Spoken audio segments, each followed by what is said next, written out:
Welcome to the Lincoln City Council meeting of July 21st, 2025. Please be advised a copy of the Open Meetings Act is posted at the back of the chambers by the northwest door. Let us rise for the Pledge of Allegiance, followed by a short moment of silent meditation. Please remain standing if you are able.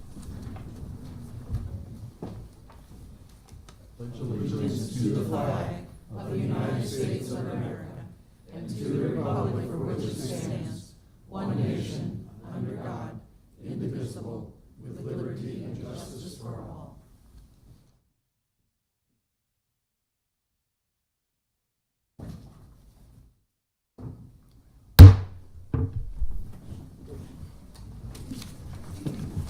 The order of business of the City Council is as follows. The clerk will call items listed on the agenda.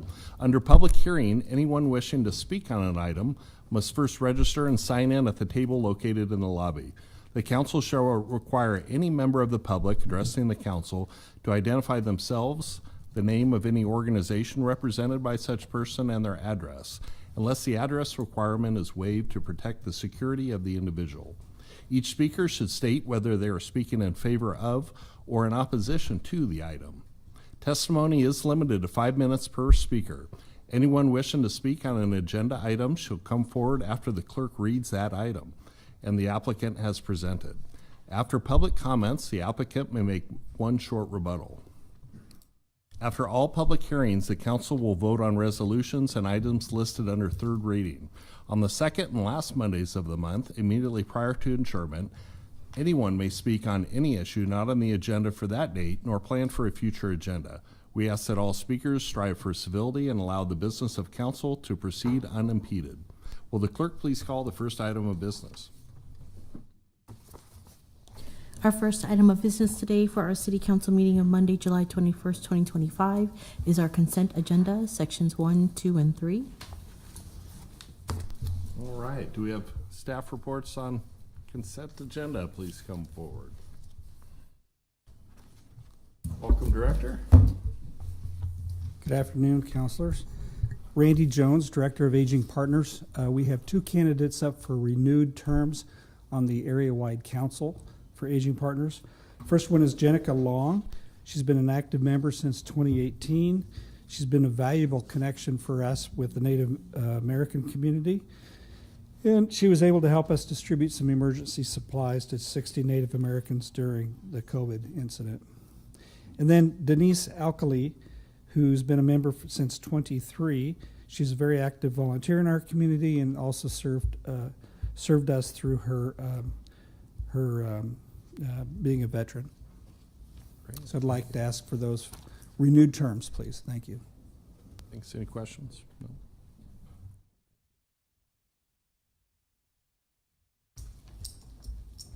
Good afternoon, Maggie Stuckey-Ross, Parks and Recreation, 3131 O Street.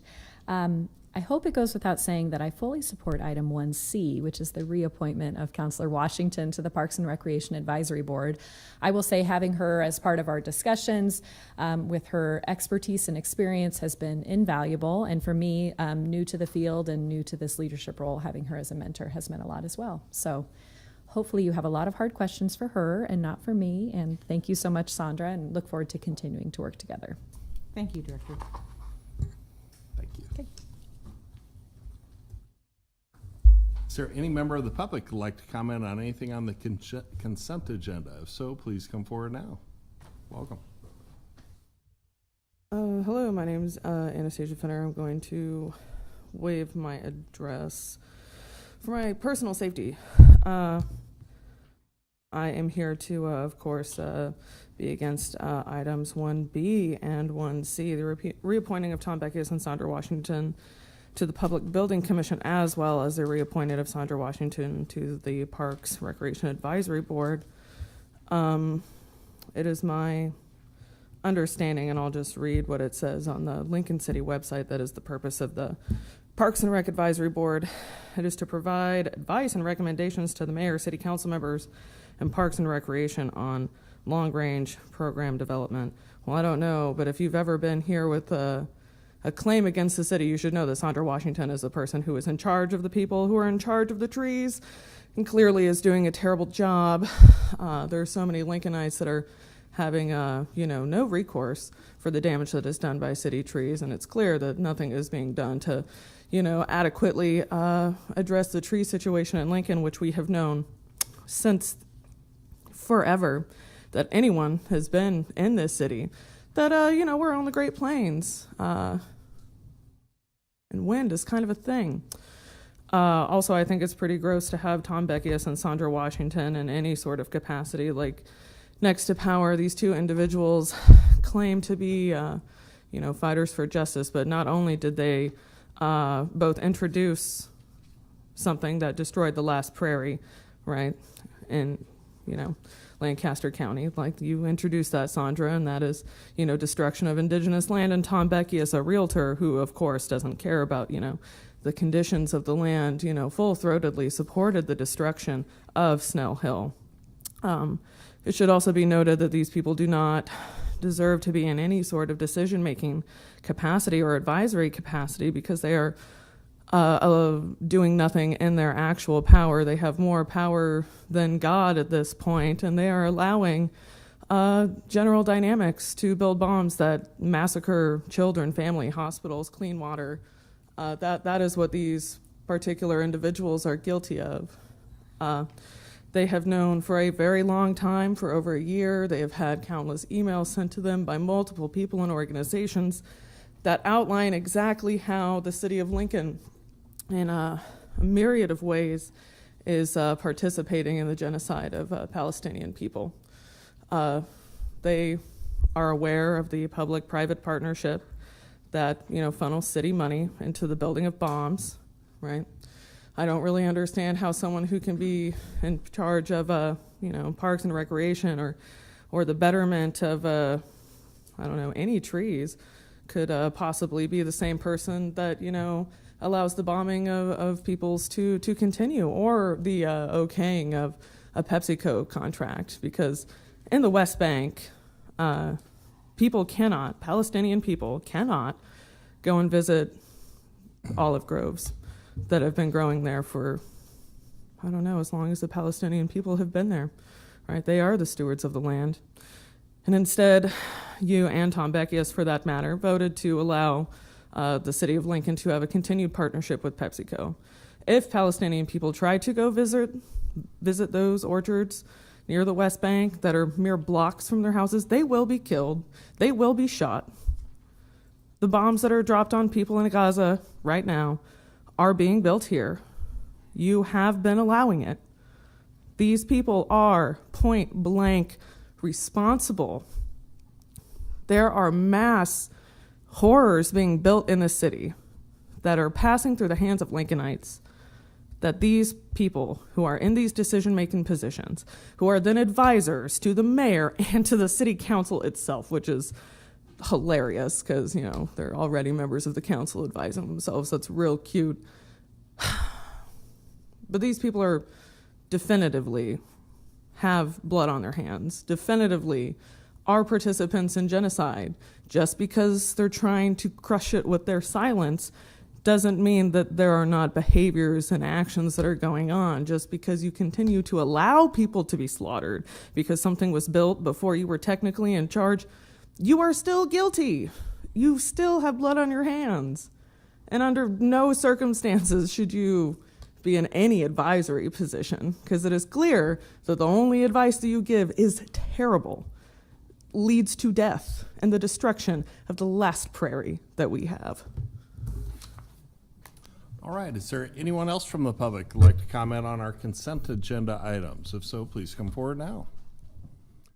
Seeing none, Madam Clerk, we can move forward. We can now vote on these items. I'll call item 1A is reappointing Denise Alkali and Jenica Long to the Aging Partners Area-Wide Advisory Council for terms to expire June 30th of 2028, introduced by Beckius. So moved. Second. Second by Washington. Discussion? Go ahead and please call the roll. Weber, Yes. Bowers, Yes. Washington, Yes. Duden, Yes. Beckius, Yes. Carlson. Yes. Motion carried 6-0. Item 1B is reappointing Tom Beckius and Sandra Washington to the Public Building Commission for terms to expire August 1st of 2029, introduced by Beckius. So moved. Second. Second by Weber. Any discussion? Councilman. Thank you, Chair Carlson. I will be brief. I don't have any prepared remarks, but, I just want to speak to the character of both Councilman Beckius and Councilwoman Washington. I think they have exceptional integrity and really outstanding judgment when it comes to making some tough decisions. And I look forward to supporting their reappointment to the Public Building Commission. Thank you. Any other comments? I'll support that as well. That's, Tom works very hard on it. Sandra works very hard on the Building Commission and the Parks and Recreation Advisory Board. And I always appreciate my discussions with them and what have you at the same time. So they're good people. Any other comments? All right, please call the roll. Bowers, Yes. Washington, Yes. Duden, Yes. Beckius, Yes. Weber, Yes. Carlson. Yes. Motion carried 6-0. Item 1C is reappointing Sandra Washington to the Parks and Recreation Advisory Board for a term to expire June 1st of 2028, introduced by Beckius. So moved. Second. Second by Weber. Any discussion? No, I just want to say that I think this is an appropriate board for Councilwoman Washington to be on. She spent 25 of her years in the National Park Service, and in the budget last year, she appropriated more dollars for our tree inventory so the city can get a better handle on the situation. And not to go too far back in the past, but Councilwoman Washington was the only person that's still on the council that actually voted against the comprehensive plan amendment for Wilderness Crossing, voted against the annexation for it, and voted for the change of zone. So when we talk about Snow Hill, Sandra Washington was the only one that's still up here that took votes to protect that. So I want to recognize that and honor that hard vote that you took. All right, any other comments? Please call the roll. Duden, Yes. Washington, Yes. Beckius, Yes. Weber, Yes. Bowers, Yes. Carlson. Yes. Motion carried 6-0. Item 1D is approving BDF LLC doing business as Captain Jack's located at 140 North 12th Street as a Keno satellite, introduced by Beckius. So moved. Second. Second by Weber. Any discussion? Please call the roll. Duden, Yes. Beckius, Yes. Washington, Yes. Bowers, Yes. Weber, Yes. Carlson. Yes. Motion carried 6-0. That concludes our consent agenda. We will move on to section 4, public hearing liquor resolutions. I'll call item 4A and 4B together. Item 4A and B is application of GNS Corporation doing business as Tobacco Shack for a Class D liquor license located at 4741 Holdridge Street and the related manager application of Angela Coffee. All right, is the applicant here today? Is there any member of the public like to comment on this application? Seeing none, we can go ahead and proceed. Okay. I'll call item 4C and 4D together. Application of Keds Enterprises, Inc., doing business as Da Vinci's for a Class C liquor license located at 2901 Pine Lake Road, Suite G, and the related manager application of Joe Armstrong. Is the applicant here? Go ahead and come forward. Welcome. Thank you. I'm Joe Armstrong. I preside at 6318 Southwest 8th Street, Lincoln, Nebraska. Great. Can you tell us about this application? This application is for our third location. We would have done this at the same time we did the North 27th and Superior location, but we were waiting for a lease to be signed, so it just took us a little bit longer to get that paperwork completed, and that's why this isn't done already. So, Great. All Yeah. right. Any questions for the applicant? Or comments? Seeing none, appreciate it. okay, Thank you. Any members from the public that would like to discuss this application, please come forward now.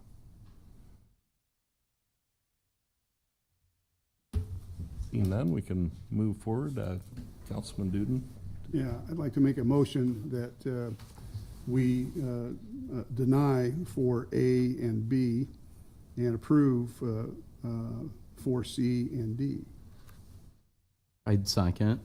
Motion's been made and seconded. City law, okay with the combined motion? Okay. Do A and B together? Yeah. Okay, I just moved to deny 4A and 4B, 25R 297, and 296. And I'd second. Okay, motion by Duden, second Weber. Go ahead and call the roll. Excuse me, discussion first. Go ahead and call the roll. Duden, Yes. Beckius, Yes. Weber, Yes. Bowers, Yes. Washington, Yes. Carlson. Yes. Motion carried 6-0. And now we could do 4C. Yeah, now I'll make a motion that we approve 4C and D. I'd second. Motion seconded by Weber. Any discussion? Seeing none, we can go ahead and call the roll. Beckius, Yes. Bowers, Yes. Weber, Yes. Washington, Yes. Duden, Yes. Carlson. Yes. Motion carried 6-0. Okay. That concludes our section 4. Section 5 is our public hearing resolutions. Item 5A, accepting and approving the report of new and pending claims against the city for June 16th through June 30th of 2025. All right, is there any member of the public here to discuss pending claims against the city? So please come forward. Welcome. Hello. Tiffany Rank, property owner at 6403 Layton Avenue. I'm back again regarding a claim for tree damage on our property. Let's see, Just put it right there. Yep. So the tree that fell on our house was, it first started coming down on its own in June of '24. There was road construction on Layton. The entire road was shut down. We called in the tree that was coming down. They actually stopped the road construction because it was a danger. When forestry came out, they were only able to take out the part of the tree that was immediate danger. They said they would be back to look at the rest of the tree, and we never heard anything regarding that. So then the storm in March came through and it took out the rest of the tree, which landed on our house and several cars. But the claim was denied, stating there was nothing wrong with the tree. But this is the stump that was left. This is the stuff that we cut up afterwards, so you can see there was obvious rot to it. So we would like the denial reconsidered. We're only asking for damages to one of the two vehicles. The other one's a beater car. I'm not worried about getting anything fixed on that, but the damage to the one vehicle and then to the house, which would be 2 windows, a screen, our railing, roof, and several gutters, and then a little bit of siding. Any questions? Go ahead, Councilman Duden. Can you explain what's the dollar amount that you're looking for now? I would have to pull the estimates up that I sent over to the city. Let me see if I can come up on my phone real quick. Yeah, I saw that total, but I wonder if that changed. When I submitted everything, I still don't have a quote for the railing and whatnot. I just have for the windows, the major things, the vehicle, the windows, the siding, roof and gutters. Well, is it $9,914? That sounds about Cents. right between the three, I believe, yes. And I guess we probably need to hear from city law then to find out. When we did meet in, Yeah. When we did meet in May, forestry wasn't able to provide any documentation as to whether they came back out to assess the tree like they said they were going to. I don't think that forestry was intentionally negligent. Our street was closed from June to November, so I think we just kind of got lost in the shuffle. There were a lot of wind events this last year, so we just assumed they were busy. My husband works for the city. He knows how busy the forestry department is, so we were trying to give them their grace to come out and look. And when we were here in May, they didn't have any, they weren't able to see if there were any notes regarding the tree actually being inspected, or what they were using to determine that the claim should be denied.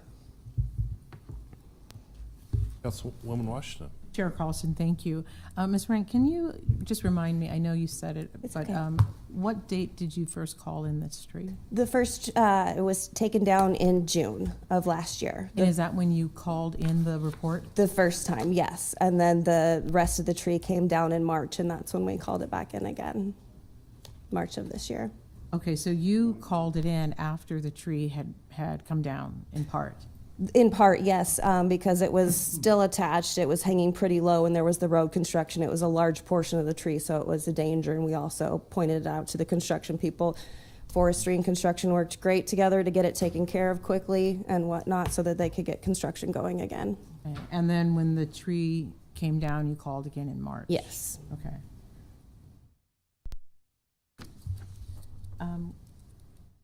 Carlson, I would have a question for Director Stuckey Ross. Okay, sounds good. Any other questions for the claimant here? All right, appreciate it. Thank you. Thank you. All right, Parks Director, please.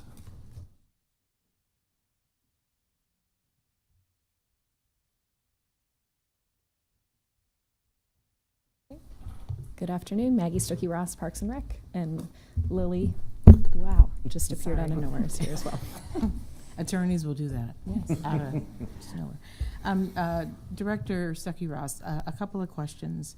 First, Ms. Rink said that she notified the department last June when part of the tree came down while the road was being constructed. Would you mind walking us through very shortly, what's the process for, and I appreciate you came out, or the forestry crew came out and took care of that tree. Does that count as a call-in on the tree so that a record is started? And can you talk a little bit about the process that residents usually use, and then also the conversation that Ms. Rank said she had with a forester on site about coming back to inspect? So I can speak to the event that is noted in the asset management system, which is that there was a call-in on June 24th of 2024 for a large hangar. It was assigned to a crew, and our crew was at the property on June 25th of 2024, as she described, taking care of the call-in report. And then my next event on the tree is the storm of March of 2025. Okay, so was a note made in the record after June 25th that the tree needed to be inspected further? I can speak to that.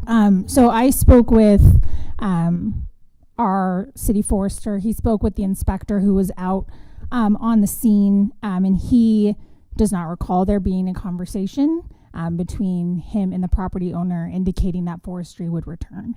So there is no record of that because in his recollection, that conversation did not occur. And was the tree inspected when they came in June of 24 to take the hanger down? Did they inspect the tree? And is that common practice? If they take down a hanger, will they inspect the tree? So it's my understanding that the inspector went out to inspect the tree on the call, and then a crew came out to take care of the tree. So it's my understanding that there was an inspection that was done, yes. And that would be the protocol. Okay, thank you. Councilman Duden. Did he write a report on what the rest of the tree, what the condition was? It's my understanding that unless there is a reason for forestry to return, indicating that there'd be a problem with the tree, there would not be a report per se that would be then generated. So the report in this incident is them removing the hanger in June of 2024, taking off that limb that was hanging over the sidewalk. That would be the conclusion of all work that was done in June. And are you saying that he wouldn't look at the rest of the tree then? No, he inspected the tree when he went out initially, found that the issue was the hanger. There's a crew assigned to come remove the hanger, and then that's the conclusion of what happens in June of last year. And so the ticket was closed, indicating that the work was at its completion. Correct. Correct.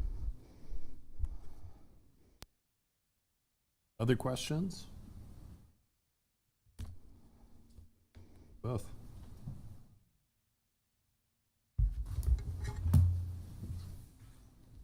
All right, is there anyone else who would like to speak on claims against the city? Please come forward, welcome.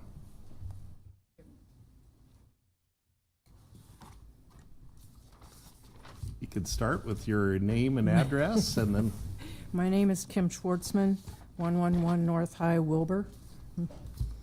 And I was hurt on a city bus after the game.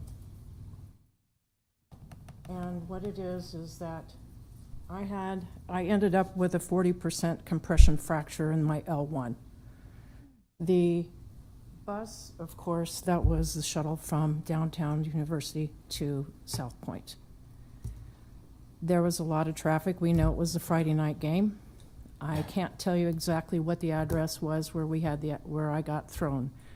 It was on 13th Street. It wasn't South Street yet, but it was so dark you can't really see the cross streets unless you have immediate light. The bus came to an immediate stop. It was very violent. He applied the brakes hard. I do not know what caused it. I was thrown from in front of the seats to the front with my back up against the card reader and the step for the driver in my right side. I'm not asking for anything other than just my co-pays. I understand. There are things that happen. But the bus driver himself, he did ask if I was hurt. I could only think about getting up at that point. My daughter tried to stop me from falling. She was trying to hang on for herself. She grabbed the front of my shirt and stepped on my foot. It did not stop me. We continued on to South Point. A car, we had the green light going to 27th Street. A car literally ran the red light and turned the corner in front of the bus. The bus stopped, but he continued on through a red light. I know it's busy on Friday nights, especially since we haven't had a game like that in a long time, but I did get hurt. I could only think about going home because my husband has had 2 knee surgeries and 2 knee replacements and an ankle replacement, and I was taking care of him. So being a country kid, the only thing you can do is if you get tossed off the horse, you get back up. And sometimes that doesn't pay because the following day I knew I was hurt and there wasn't a whole lot I could do. I got to the doctor on Monday and then was referred on. The compression fracture is this right here. You can see it. I did have a vertebroplasty, and I am as good as I'm going to be. Dr. Ripa has seen me, and now he is retiring, so now I have to find another doctor. But all I'm asking for was my co-pays, and that was the $1,524.80, and then the $1,000 for what I still have going on occasions when the bones slip and I lose my right leg and I can't walk. And it takes me about 5 to 10 minutes before it comes back.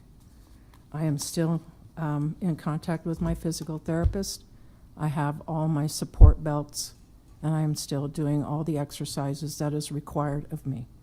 I'm also a heart patient, so I can't afford to have too much more happen to me. Thank you. Thanks. Any questions for the claimant? Anybody? I'm sorry. You're fine. Yeah. I do. Yeah, Councilman Duden? Yes. Were you seated in the bus? No, I was not seated. There were no seats at that point, and I was hanging onto the bar. There's that big mechanical space behind the driver. I had a hold of it. I was switching to get my arm so I could hook it, and when I moved, he hit the brakes, and my hand just came right off, and I went flying. So that's what happened. Any other questions? No? Thank you. I'm okay. Thank you.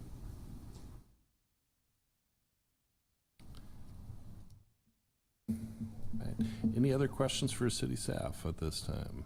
Yeah. Councilman Beckius?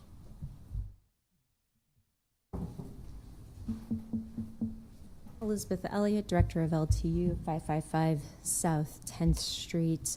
There is video of this accident. It is an unfortunate accident. It was a full bus, and as Ms. Schwartzman said, she was standing up at front. What the video shows is that she was looking at her phone, adjusting her phone, but was not holding on at the time that the bus did hit the brakes. The bus, you can tell it hits its brakes. I would not say it was an aggressive hit brakes, but something did cause it to break. Nothing that was abnormal. And those that were holding on remained upright and in their position.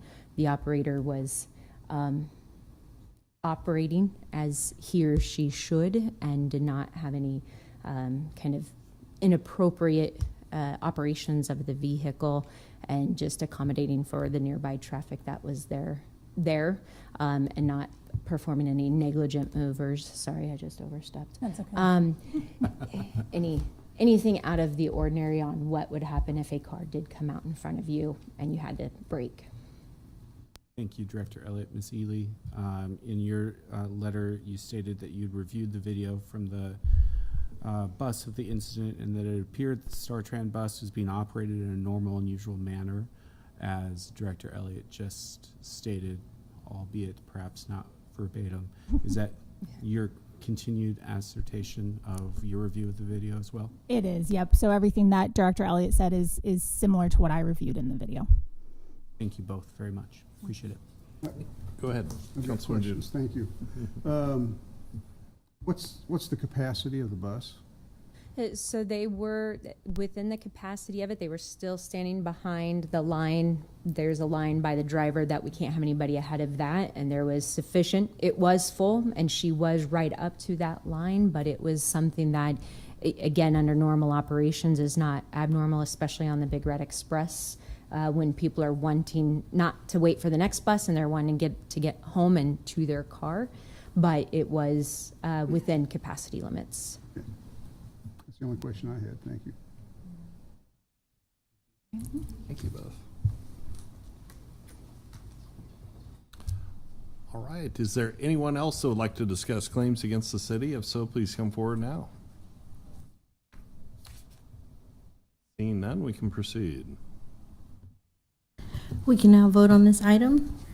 Item 5A is accepting and approving the report of new and pending claims against the city for June 16th through June 30th of 2025, introduced by Beckius. Moved.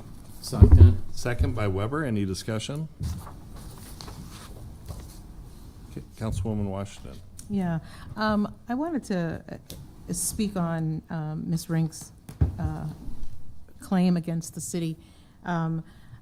I understand, I think, how the process works. Someone calls in, the tree's inspected. This was a call in on a hangar, and so I understand her concern that it needed to be taken care of, and it was. Thank you, Director. But that lack of inspection or the report following that, I'm not going to say it's negligent, but I'm going to suggest that we might want to think about updating a process so that there is a written record if we've gone out to remove a hangar, so that we've got something that we can sit on confidently. But I won't be asking that this claim be pulled aside, but I will be suggesting that we update a process here. I would agree with that. Any other discussion? Seeing none, please call the roll. Washington, Yes. Bowers, Yes. Beckius, Yes. Weber, Yes. Duden, Yes. Carlson. Yes. Motion carried 6-0. Okay. That concludes section 5. We'll move on to section 6, public hearing ordinances, second reading and related resolutions. I'll call items 6A through 6J together. Item 6A through J is amending the pay schedule for a certain employee group by adjusting the schedules of annual, monthly, biweekly, and hourly pay range equivalents for employees of the city of Lincoln whose classifications are assigned to pay ranges prefixed by N, N, X, E, W, D, S, S, B, A, C, and F. Good afternoon, Barb McIntyre, 555 South 10th Street. I am here to discuss our pay raises. This is our annual event. We do these this time every year. It goes into effect mid-August, and then it's in their first check in September. Generally, across the board, we have 3% increases. With 2 exceptions, our DSS group is getting a 2%, and our fire group is getting a 4%. All other employee groups are getting a 3% pay raise adjustment. And unless you have any questions, that's basically what this is. All right. Any questions for Director? Seeing none. All right. Appreciate it. Thank you. Thank you. All right, Clerk, we can move forward.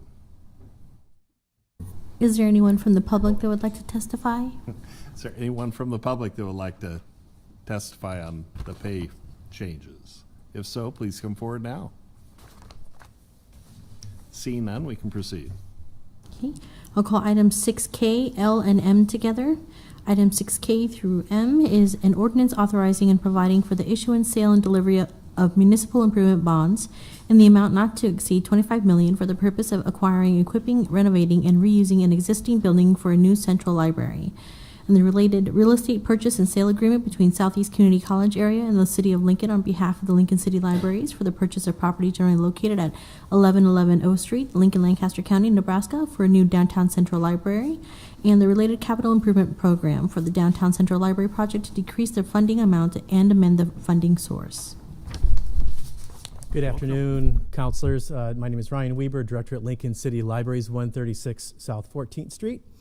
I'm here to talk about the items before you. This is second reading. Next week at the council meeting, there will be the approval of consideration of these items. And then I plan to give a brief overview of the project up to this point and where we're going. With me to help assist if you have questions on bond ordinance or the financing for the project or sustainability issues, early building plans.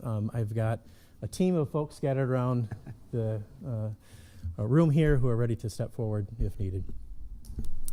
What you have before you, I'm sure you've seen this. We've been in the news for a couple months with this once-in-a-generational opportunity to provide a modern library for our residents and keep the central library in our downtown. Regarding the items on the agenda, one of the items is amending the CIP budget. So this is something that went before Planning Commission last month, and it was moved forward. The changes conformed to the comprehensive plan. And this is not, of course, as you know, increasing what's in that CIP. It's actually a substantial reduction, a 35% reduction of the cost. It was anticipated that the new library at the Pershing site was going to cost upwards of $70 million and would involve $60 million of a GO bond, a public contribution. And then that's going down to $46 million cost, again, a 35% savings. And this is a great example of a public and private partnership. So mixture of public funding, not through GO bonds, but through municipal improvement bonds.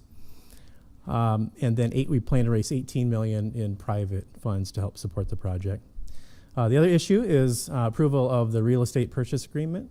For your awareness, this went before Southeast Community College back on May 20th. Their board approved the purchase agreement. The mayor signed an executive order approving it, and then the city council, you folks will ratify or take the opportunity to ratify it next week. And then the last is an ordinance authorizing and providing the issuance or sale or delivery of municipal improvement bonds in an amount not to exceed $25 million for the purpose of acquiring, equipping, renovating, or reusing an existing building for a new central library. This is, again, an adaptive reuse of a downtown facility. We see it as a great cost savings and a great location for our future modern library. Just a little bit about this. I mentioned the first items, but this building was built in 1979 as a Centrum Mall, used the past 30 years and maintained very well by SCC. For educational purposes, it's 80,000 square feet. Our library program is looking at a use of 65,000 square feet plus a rooftop auditorium.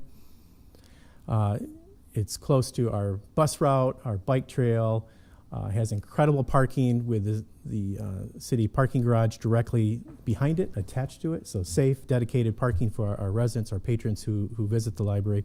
And one of the most popular questions that's often asked is, what about the cost for parking? We're still going to offer free parking for that first hour. Just a quick look at a sectional showing the proposed facility. We're very early in the design phase right now. This is, if you're standing at the back of that building looking towards the north, You'll see the 2 floors plus that rooftop auditorium. First floor will be children's and teens and makerspace and an outdoor cafe. Second floor will contain our adult collections, our Poly Music Library, Heritage Room for Nebraska Authors, local history collection, and what you don't see represented here are several meeting and study rooms of various sizes to meet the demand that we see downtown that we can't meet, actually. I want to give you briefly just some examples of the amenities, the things that we see as being part of the vision for the new library. These items are not here yet, but they're representative of what we see in other more modern library facilities. We're first of all going to have a very interactive, engaging children's and teens area with collections, activity space, interactive areas, and places or spaces where families, kids can connect with each other. I mentioned that study rooms, we plan to have 8 to 10 different study rooms. I can tell you that when we visit other libraries across the country that have employed study rooms and meeting rooms in different spaces, they're always in high use and perfect for someone studying, meeting with a friend, having a meeting. These will have digital technology in there for Zoom conferencing and that kind of thing. We envision a recording studio or a podcast booth room for audio, for video, a flexible teaching kitchen, one where it's not necessarily a high-end kitchen, but a place where we can have culinary-related classes surrounded by our cookbook collection, and in a space where we can move things around easily in a flexible manner. We also see makerspace area, creative content areas where we can provide 3D printers, sewing machines, embroidery machines, things that we know work well in other modern libraries in an environment that is designed specifically for those purposes. We also envision a bookstore where our foundation, the Friends of the Library, will help maintain selling used books. We know how popular that is with our patrons. We also envision our rooftop auditorium that will seat upwards of 300 folks for not only library programming, but community events, and an adjacent outdoor program space covered, protected from the Nebraska July sun and sometimes that driving rain, but also this will be our outdoor space where we can have programming and allow the community to use that as well. I mentioned the retail coffee shop. We have the ideal site for that proposed. That's going to be in the northeast corner of 1111 O Street.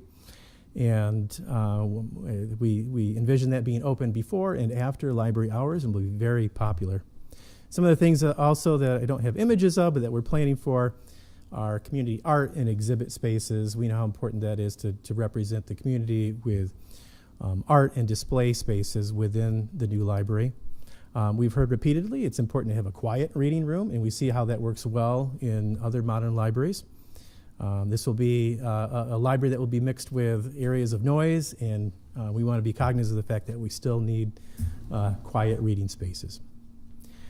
We've heard from our community. We know how important it is to have a green building, and we're working hard at that. It's very early right now, but we know that this building needs to be sustainable, recognize the effects on the environment, but also has to be energy efficient for years and years to come. And now is our opportunity to do that and do it well. And we envision at a point in early fall to have a community workshop to help be part of that process, to hear feedback on sustainability and energy efficiency. And we're excited to get going on this. We expect to begin that work again, as I say, early fall. We also have an additional 15,000 square foot partner space. So again, I mentioned that our library program is based on 65,000 square feet. We've got about 15,000 square feet extra that we want to attract the right partner that makes sense to have be in a public library space that complements what the library does, but also what we can do to complement the service that they provide. A little bit about the how we got here and the costs associated with how we got here. As you know, or probably aware, we've been looking at the Pershing site for the new library for many years.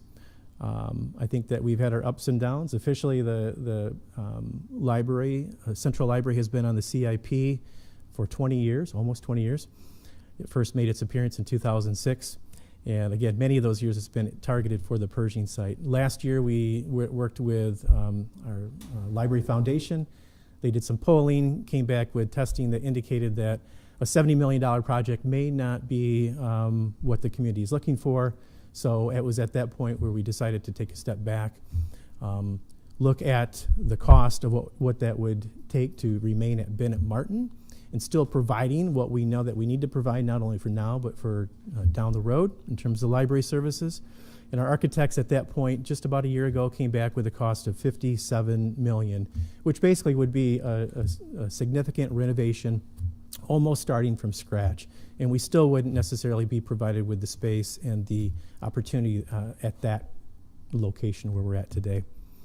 And then it was last fall when the Southeast Community College put 1111 O Street, Education Square on the market. And it was fortuitous timing for us because we had reached that point where we realized that maybe we need to think outside the box and look at the library at a different location. The cost, again, a 35% savings at $46.2 million. How are we paying for this? Project funding, municipal improvement bonds. Our budget for that is $23 million. The purchase price through SCC is $5.2 million. That will be paid through an interfund loan. And then we're confident that this plan resonates with our private philanthropy. Otherwise, we wouldn't be here today. We're counting on $18 million to help round out the project, and we're already at 40% committed for that. Just want to mention briefly the public engagement that we've embarked on the last couple months. We presented many different presentations to local groups, including 3 open houses, one on June 4th at Bennett Martin, the second June 26th at Walt Branch, and then 2 weeks ago, July 7th at the Centrum building. We had great attendance at all of those. I think the last one at Education Square, we had over 100 folks show up, and a lot of positive feedback.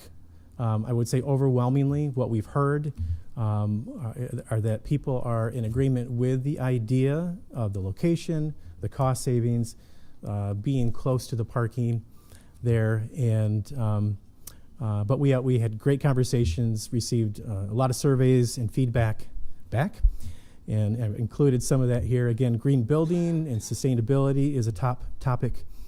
The issue of community art, quiet spaces.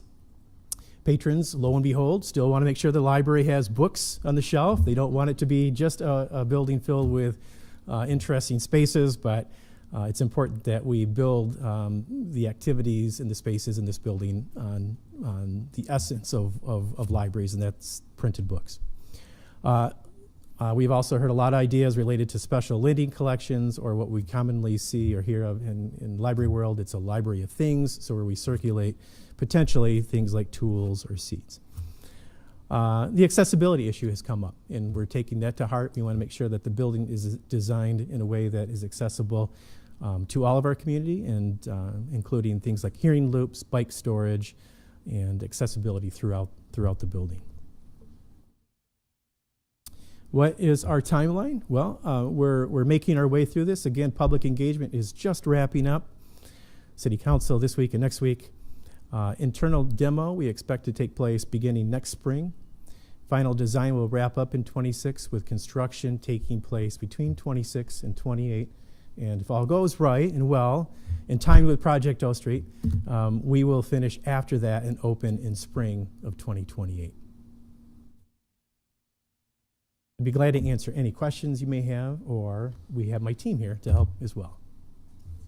All right, Council, any first questions? Go ahead, Councilman Beck, yes. Thank you, Chair Carlson. Director Weber, thank you for coming in today and showing us this iteration of a downtown, a central library as we are seeing it today. In your presentation, in your financial notes in the presentation, you had mentioned $23 million as the municipal financing dollar amount. The ordinance that we have before us is for $25 million. Could you speak to, just so the public understands, the difference between your financing mechanism that you're showing us here on this, and then the issuance of the bonds as well, so that we can just address that right out the gate? Absolutely. So I'm going to rely on my experts for this. We have Colleen Duncan, who can speak to ordinance issues, Yep. and Scott Keene. Yep. And John Carlson as well. Scott, welcome. Thank you. Good afternoon. Thank you very much, council members. Scott Keene with Piper Sandler. Great question. We generally structure this issue like we do the city's other financings. We take your bonds to a competitive sale. So there's an auction process to determine who is providing the lowest cost financing for the city. And right now, the preponderance of demand for municipal bonds are for what are called premium bonds, where the interest rate, the coupon rate on the bonds, is higher than the return that the investor actually receives. But we also allow, because there are a large number of investors who like the opposite of that, the original issue discount bonds. And so generally when we're setting up the notice of sale, which is the document that goes together with the offering document to any potential investor who might be bidding on these bonds, we'll describe to them that there's a limitation as to the amount of that net original issue discount that can be bid. Because what happens with a net original issue discount is they may be offering the bonds to their investors at a rate below market yield, but in exchange, the investors pay less than 100 cents on the dollar for the bonds that they buy. So if they buy $100,000 of bonds, they may only pay $97,000 for those bonds. So with an original issue, a net original issue discount bid, that means that the city is paying a lower interest cost, has a lower interest cost, but a higher principal cost. We have to raise the amount of principal that's being issued because they're paying us less than 100 cents on the dollar for each bond that they're buying. So we don't want to bias the investors one way or the other. We want to be able to attract as many investors, as many potential bidders as we possibly can. So we structure the financing to allow for, if we end up with an original issue premium bid and people are paying us more than 100 cents on the dollar, we downsize the principal amount. But we need to have the flexibility that if the winning bidder happens to be a bidder with a lot of original discount bidders, bonds, investors, then we need to have the ability to raise the dollar amount so that we're generating just what we need in the way of proceeds from the financing. So we generally are managing the day of the sale around that $23 million figure. That's the goal for the amount that needs to come out of the financing. But ultimately, we're getting to the $23 million at whatever the lowest interest cost might be. In addition to that, there's some issuance costs that go along with selling the bonds. The winning bidder, we have to pay them a fee and so forth. So between the two of those things, that's how we get to that $25 million. Scott, would it be fair to say that that flexibility is what's allowing the city of Lincoln in this particular debt issuance to remain flexible and to remain most likely to get the best terms possible on this issuance of debt? Is that a fair assessment? That's a very fair assessment, absolutely. We could require bidders to only bid with premium bonds, but we would miss out on some bidders, we would miss out on some investors who might be willing to accept a lower rate of return. And so we want to be as flexible as we can. That's the reason for it. Thank you, Scott. I appreciate it. Thank you. Thank you, Chair. Councilman Weber. Thank you, Chair Carlson, Director Weber. I have a question just about the capital improvement program. You mentioned it, the amendment to it. You mentioned at the beginning how one of the changes is the funding source, right? That we're going from general obligation bond to municipal improvement bond. Can you elaborate exactly on the why and any associated impacts? I know we've had, people ask us about this at prior open mic nights or public comment. And so I just wanted to provide an opportunity to get an answer to that. Sure, great question, thank you. I think that, what we've always been looking at GO bond to help finance this, but because of the potential higher costs and the recognition that we needed to get this project resolved after 20 some years, we were looking at a different location, different funding sources, and recognize that the city, through municipal improvement bonds, has this opportunity to provide a substantial funding source through processes that are used for other projects that have happened in the past within the city. Air Park Rec Center had a MIBS, large MIBS funding process. The new fire station did as well.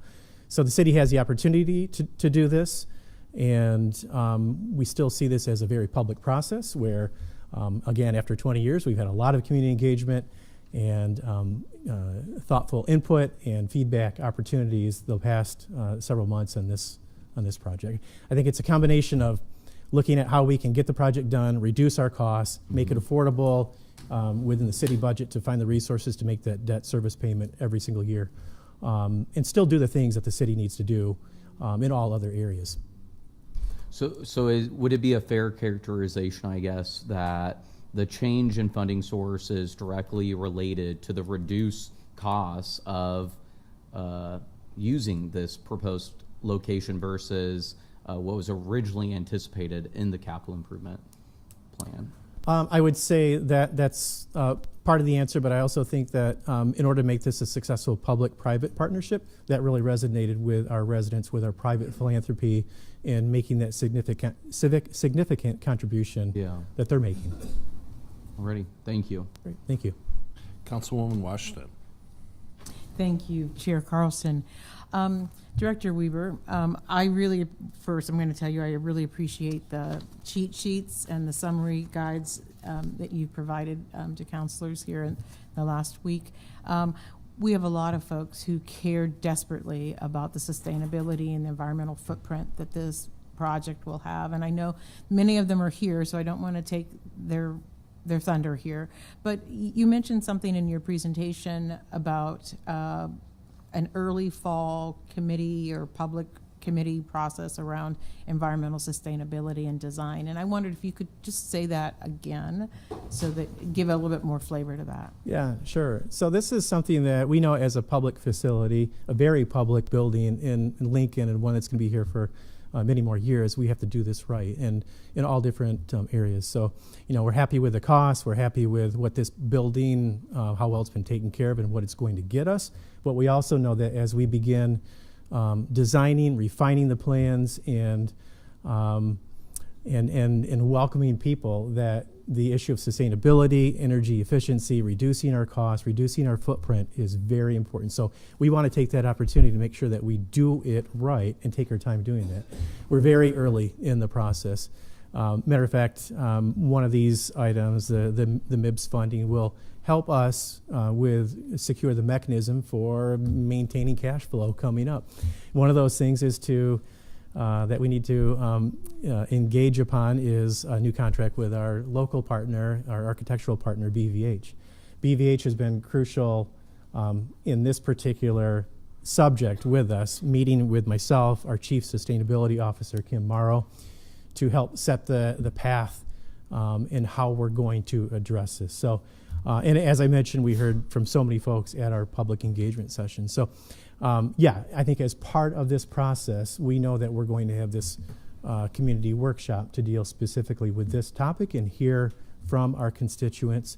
It doesn't mean that we have to wait until that moment. There's going to be plenty of other opportunities, but we want to set aside one particular event where we can set the stage. And this is something, by the way, that from what I understand, we did, 4 or 5 years ago with the Pershing site at an early point as well. Okay. And I have just one other question. In your presentation, you talked about partner space, about 15,000 square feet for partner space. Would you mind giving us a little bit of an idea about what the partnership could be or who the partner might be?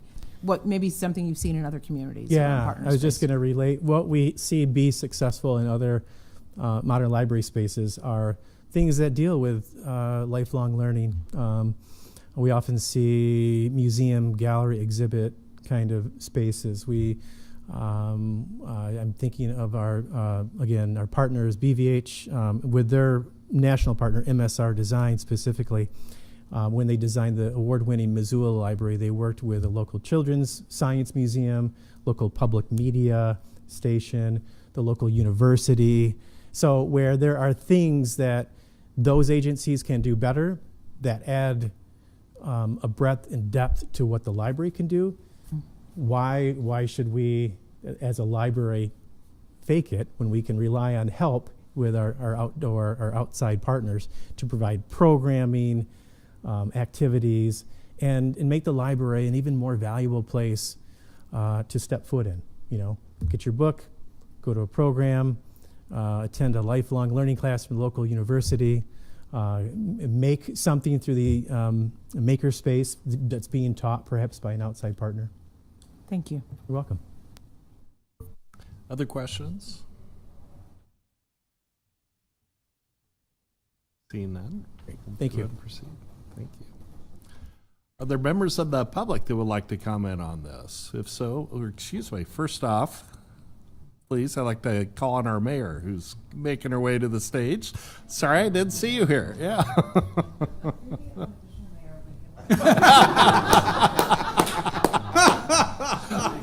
Mr. Bratz. I'm Randy Bratz, and I live at 7410 Old Post Road and unit number 16, and I'm the unofficial mayor of the city. Whoa, is my wife watching? I hope she saw that. Speaking of my wife, the two of us are regular users of our current library facilities. We use digital facilities, and I guess I'll call them the paper facilities, and even the technical or the space facilities for meetings and whatever. And over the years, we've gotten to know our former director of libraries, Pat Leach, and she was involved in helping us set up the TEDx program here in Lincoln, and more recently, the storytelling program that we run. And I actually got to know Pat in the Leadership Lincoln series. I had known her husband, first husband, through radio anyway. And I've gotten to know Ryan. When he moved to town, I immediately reached out and grabbed him and said, help us with the storytelling program, and also have gotten to know him through Rotary. So I guess that qualifies me to be the unofficial mayor or something like that. I just want to talk about a couple of key features. One is the flexibility. You can see from my age that I've been around for a number of years, and I remember when library was primarily printed material, periodicals, books, whatever. And I've watched the transition. And I'm at a stage of life now where sometimes I use printed material, sometimes I do digital material. And the flexibility of the library has been key with that. Some people still think a library is just a place where you have books. But a library is, as Ryan pointed out, it's a place where people gather. And that's the second key thing that I want to talk about. I'm very much a connector in town, and I see the community spaces that he's talked about as being very valuable. The rooftop auditorium gets me all excited. I want to do the storytelling festival up there. The coffee shop, I drink way too much coffee for a guy, but I think that's great too.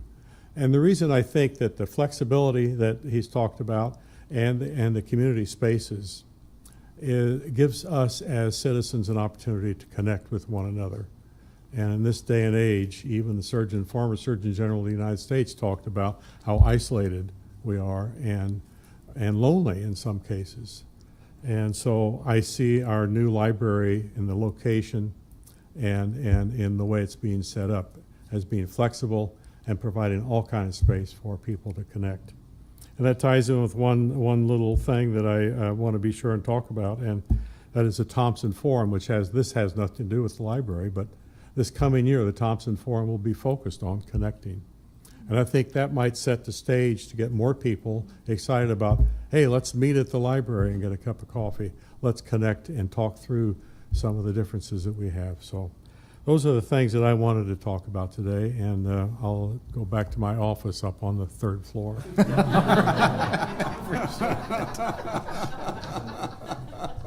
Thank you, Mr. Bratz. Yeah. Thank you for your words, Randy. Welcome, Mayor. Good afternoon, Chairperson Carlson and members of the council. It's a joy to be here today to testify about the library proposal. I wanted to just start by telling you about my oldest daughter, Evelina, who I think all of you have met. Back when she was in elementary school, my husband and I had to have a conversation that we never expected to have as parents which was, did we need to limit the number of books that she could check out from the library? And this is back before we eliminated library fines, so this was a very serious conversation. And in the end, we limited her to what she could carry in her tote bag. And knowing how much she appreciated about our libraries, I took her to one of the public open houses that was occurring about the future of Lincoln City Libraries. And that was well over a decade ago. That was back when Lincoln City Libraries launched that series of posters that advertised what Pat Leach was so fond of saying, that libraries are more than books. And here we are this afternoon, all these years later, and the message of those posters remains so true, as does the enormous value that our libraries provide to our community members, young and old alike. Today's modern libraries are far more than books. 21st century libraries power 21st century cities. They catalyze innovation and creativity. They foster the community connection Mayor Brett spoke about. They promote lifelong learning. They increase digital literacy and technology access. They improve educational outcomes. They support economic opportunity, and they enhance overall quality of life. So a big reason we've had this decades-long conversation about the future of public libraries is that while Bennett Martin Library has grown older, our city has grown much bigger. Bennett Martin has served us well in many respects and for many decades. But today this facility suffers from increasing maintenance costs, an outdated and inefficient design, and limited space for those meetings that are so important for programming and even parking. At this point, Bennett Martin represents a library of the past. And today we have a chance to affirm our vision for our community's future. A vision rooted in decades of public engagement, as evidenced by the fact that my daughter Evelina spoke so many years ago to Pat Leach. I'm thrilled that with your support, the City of Lincoln can capitalize on this once-in-a-generation opportunity to purchase and rehabilitate the Southeast Community College building at 1111 O Street for use as a modern central library. This once-in-a-generation opportunity provides our community with so many wins, as it represents our lowest cost option to create a new central library. It offers convenient parking and great access no matter how you travel to the library. It opens up opportunities for partners with its ample square footage. It revitalizes a sleepier block of O Street and sustainably reuses an iconic building.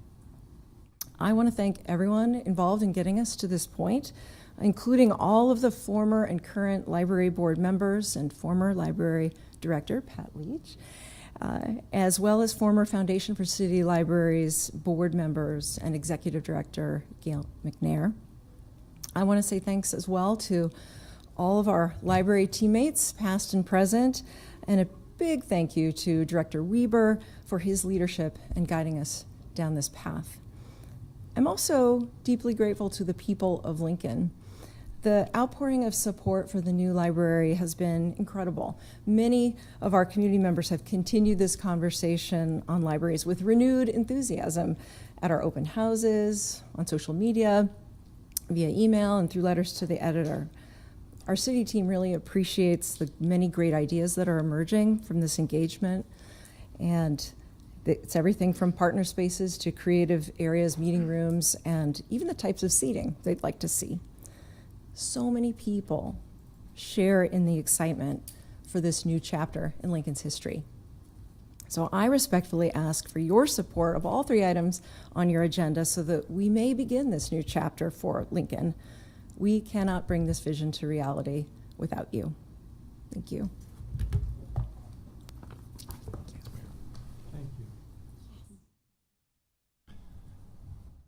Are there members from the public that would like to comment? If so, please come forward. There's 2 microphones here. It looks like we'll have a good crowd. You can go on either side and we'll alternate. So, yeah. You want me to go first? Welcome. All right. Todd Ogden. I am President and CEO of Downtown Lincoln Association, 206 South 13th Street. I'm here today on behalf of our board. We also have two city council reps here, Tom Beckius and Brody Weber, that sit as liaisons on our board. So you're well aware that we've had many discussions about this since this project came to fruition, and our board overwhelmingly approved the direction that this library is going to go. So they unanimously approved this direction and have a lot of forwarded excitement that they want to move on with this. This is a really, really smart move. In our downtown master plan at the end of 2018 that was adopted, many noted that we've talked about Pershing was a location that was looked at, and there was exhaustive research and a lot of things done in that spot. And in our master plan, it talked about locating there. When this came available and this project came to fruition as well, we talked to our consultants who helped with our downtown master plan, and they thought this was brilliant as well. So our board wants to amend our master plan location to this location as well. Had they known this location was available, they certainly would have had this be the top of the list. So really encouraged by kind of some of our national consultants, but more importantly, our local leaders who have helped talk to us about what this means. And it's just a smart move.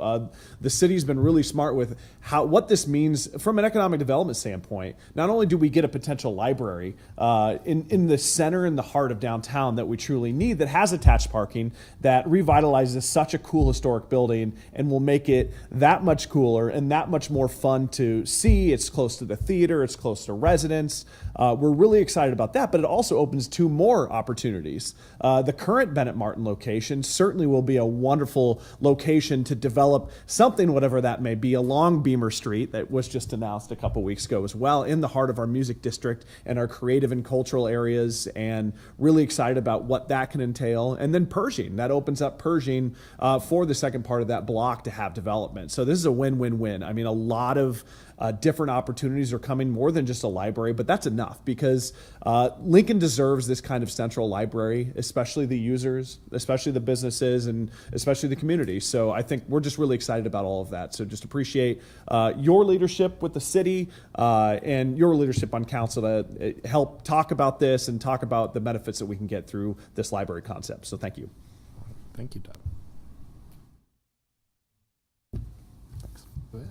Awesome. Good afternoon, council members. My name is Christina Prentice, and I live at 3923 South 48th Street here in Lincoln.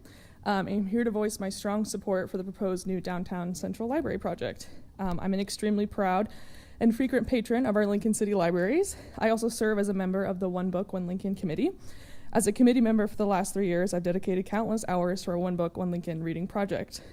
Throughout this time, I've gotten to know several of our Bennett Martin librarians, with a very special shout out to Jen, if she's listening. And I've seen firsthand just how engaged, dedicated, and knowledgeable our library staff is. I want to thank them for their dedicated service to our city. In 2025, a library is no longer just a place to check out books. It is a place where knowledge, imagination, and opportunity are free and accessible to all, regardless of age, income, or background. A library empowers students and lifelong learners by providing not just books, but technology, research tools, and expert guidance to help them grow. It connects job seekers to resources, supports entrepreneurs with information and inspiration, and offers a refuge for anyone who just needs a quiet corner to think or rest. Bennett Martin Library has served Lincoln very well. It has been a cornerstone of our downtown for many years, and we owe it a deep gratitude for all that it has provided. We also have to acknowledge that our city has grown and our needs have evolved. A new downtown library would be a true destination, an inviting place that welcomes visitors from all over the city, whether to discover new technology, explore local history, or simply enjoy a welcoming and innovative space. A destination library can spark economic activity, bring families downtown, and create a vibrant hub where every generation finds something of value. By supporting this new downtown library, we are ensuring that future generations will inherit a resource that empowers them to thrive in a rapidly changing world. Thank you for your time and consideration of this vital investment in Lincoln's future. Thank you. Thanks. Welcome. Hello, my name is Harry Hafer, 2200 Pesta Ridge Road here in Lincoln. Appreciate the opportunity to speak in front of you today in support of the library project. I've met Ryan before and some of his staff. I'm here to help make sure this library is state-of-the-art, as well as providing resources to make sure that people that are hard of hearing, which I am moderate to severe hard of hearing, if I didn't have this headset that the chambers are required to provide by ADA, I wouldn't be able to hear any of the testimony or conversations, even with the microphones and speakers. anybody that has hearing loss would benefit from any sort of assisted listening system. If I left these on, I'd blow my ears out because I'd hear it direct. But you might recall receiving an email from me back June 5th, or June 3rd, I guess it was, that I sent to the mayor, the library board trustees, the director, Ryan Weber. Sorry, I mispronounced that, didn't I, Ryan? Weber, sorry. And a couple of his staff and the council members. Back last fall, I met with some of his staff to promote assisted listening systems in our current library system. Ryan came from Madison, Wisconsin? Anyway, yeah, okay, missed the town there. But that system had a hearing loop system in the. So I met and demonstrated this device to a couple of his staff. And at the first open house for this new facility, I saw one of these at the front counter. They ordered one for every branch library front counter. This is a portable hearing loop. You could plug a headset in the backside, so if someone comes up to the counter, is hard of hearing, can't hear, they still have the plexiglass up. They can put a headset on, plug it in there, and hear a perfect conversation with whoever's behind the counter. And that's the sort of thing that needs to be done. This should be done at every counter. ADA requires assisted listening systems in all government facilities. All of the offices that have a front public desk in the city and county building should have something to provide assisted listening system. Matt, over in the county clerk, they did get one for his front counter, but they needed the counter treasurer, all the other ones needed too. But I wanted to quick highlight a couple things on the email that I sent you all for the record too, that there are other systems, there are FM assisted listening systems, infrared, which is really not applicable for this sort of setup, just the way it works. But the hearing loop is really the only kind of system that I can move from space to space, and I don't have to have any other device. I can turn on my telecoils and my hearing aids, and I don't have to have anything like this. Every other assisted listening system requires some sort of headset or a neck loop, which could hook to my telecoil. But there's a lot of shyness of people that have hearing loss, unfortunately. It's one of our senses. How many people here are wearing glasses, right? I know a few other people I know wearing hearing aids here as well. They might think they hear well in a meeting or at church, but if they have a chance to use an assisted listening system, our church just installed a hearing loop, and for me anyway, it's fantastic. I can finally hear clearly the sermons and the presentations and the music, and it's wonderful. There is a new technology coming out called Auracast you might hear about, architects might talk about. That's not even going to be finalized for the technology aspect of it till end of 2027. And eventually will take over. It will eventually be the primary one. That's going to take 10 plus years. Everybody's going to have to upgrade their hearing aids to have the proper Bluetooth technology in it to make that sort of thing work. So things need to be parallel with each other. Ideally, a hearing loop is still the preferred gold standard for being able to hear well in public presentations, and are preferred by those that need assisted listening systems. I would like to have this project for the library have an accessibility communication committee established, and I'd be the first one to volunteer to be on it. I think it's important the architect works with those that have a hard of hearing and not just work directly with an AV company, because they don't understand what's really ideally needed. The health department just is going through a major remodel, and they've installed some hearing loops there. Unfortunately, I just retired before they had a chance to check it out, but I need to sneak back in there someday for a meeting and check it out to see how well their system works. 20+% of Nebraskans have hearing loss, and it's increasing amongst the younger crowd as well. They like those earbuds, right? Loud music, games, what have you, and it does affect it in being able to hear that. So I'm excited to hear there's going to be a green production video space. Be cool if there's like a little black box theater that could be included, and some of that other extra, 15,000 feet, something like that. Have a little black box theater that could be used similarly as well for youth summer programs and so forth. The rooftop space, meeting space, also has to have a assisted listening system. Any place there's a meeting room, anything like that, needs to have a place where there's assisted listening. And I'd be glad to meet and talk more. And I don't know if we can hand out things to you all or not, but thank you for your time. Be open for any questions. Thank you. And if you ask questions, I got to put these on. You've got my vote. Thank you. Sure. All All right. right. Thank you very much. Appreciate it. Hi. Welcome. Mr. Hafer, Excuse me. Oh. Oh, thank you. Yeah, don't want to leave this one. Thank you.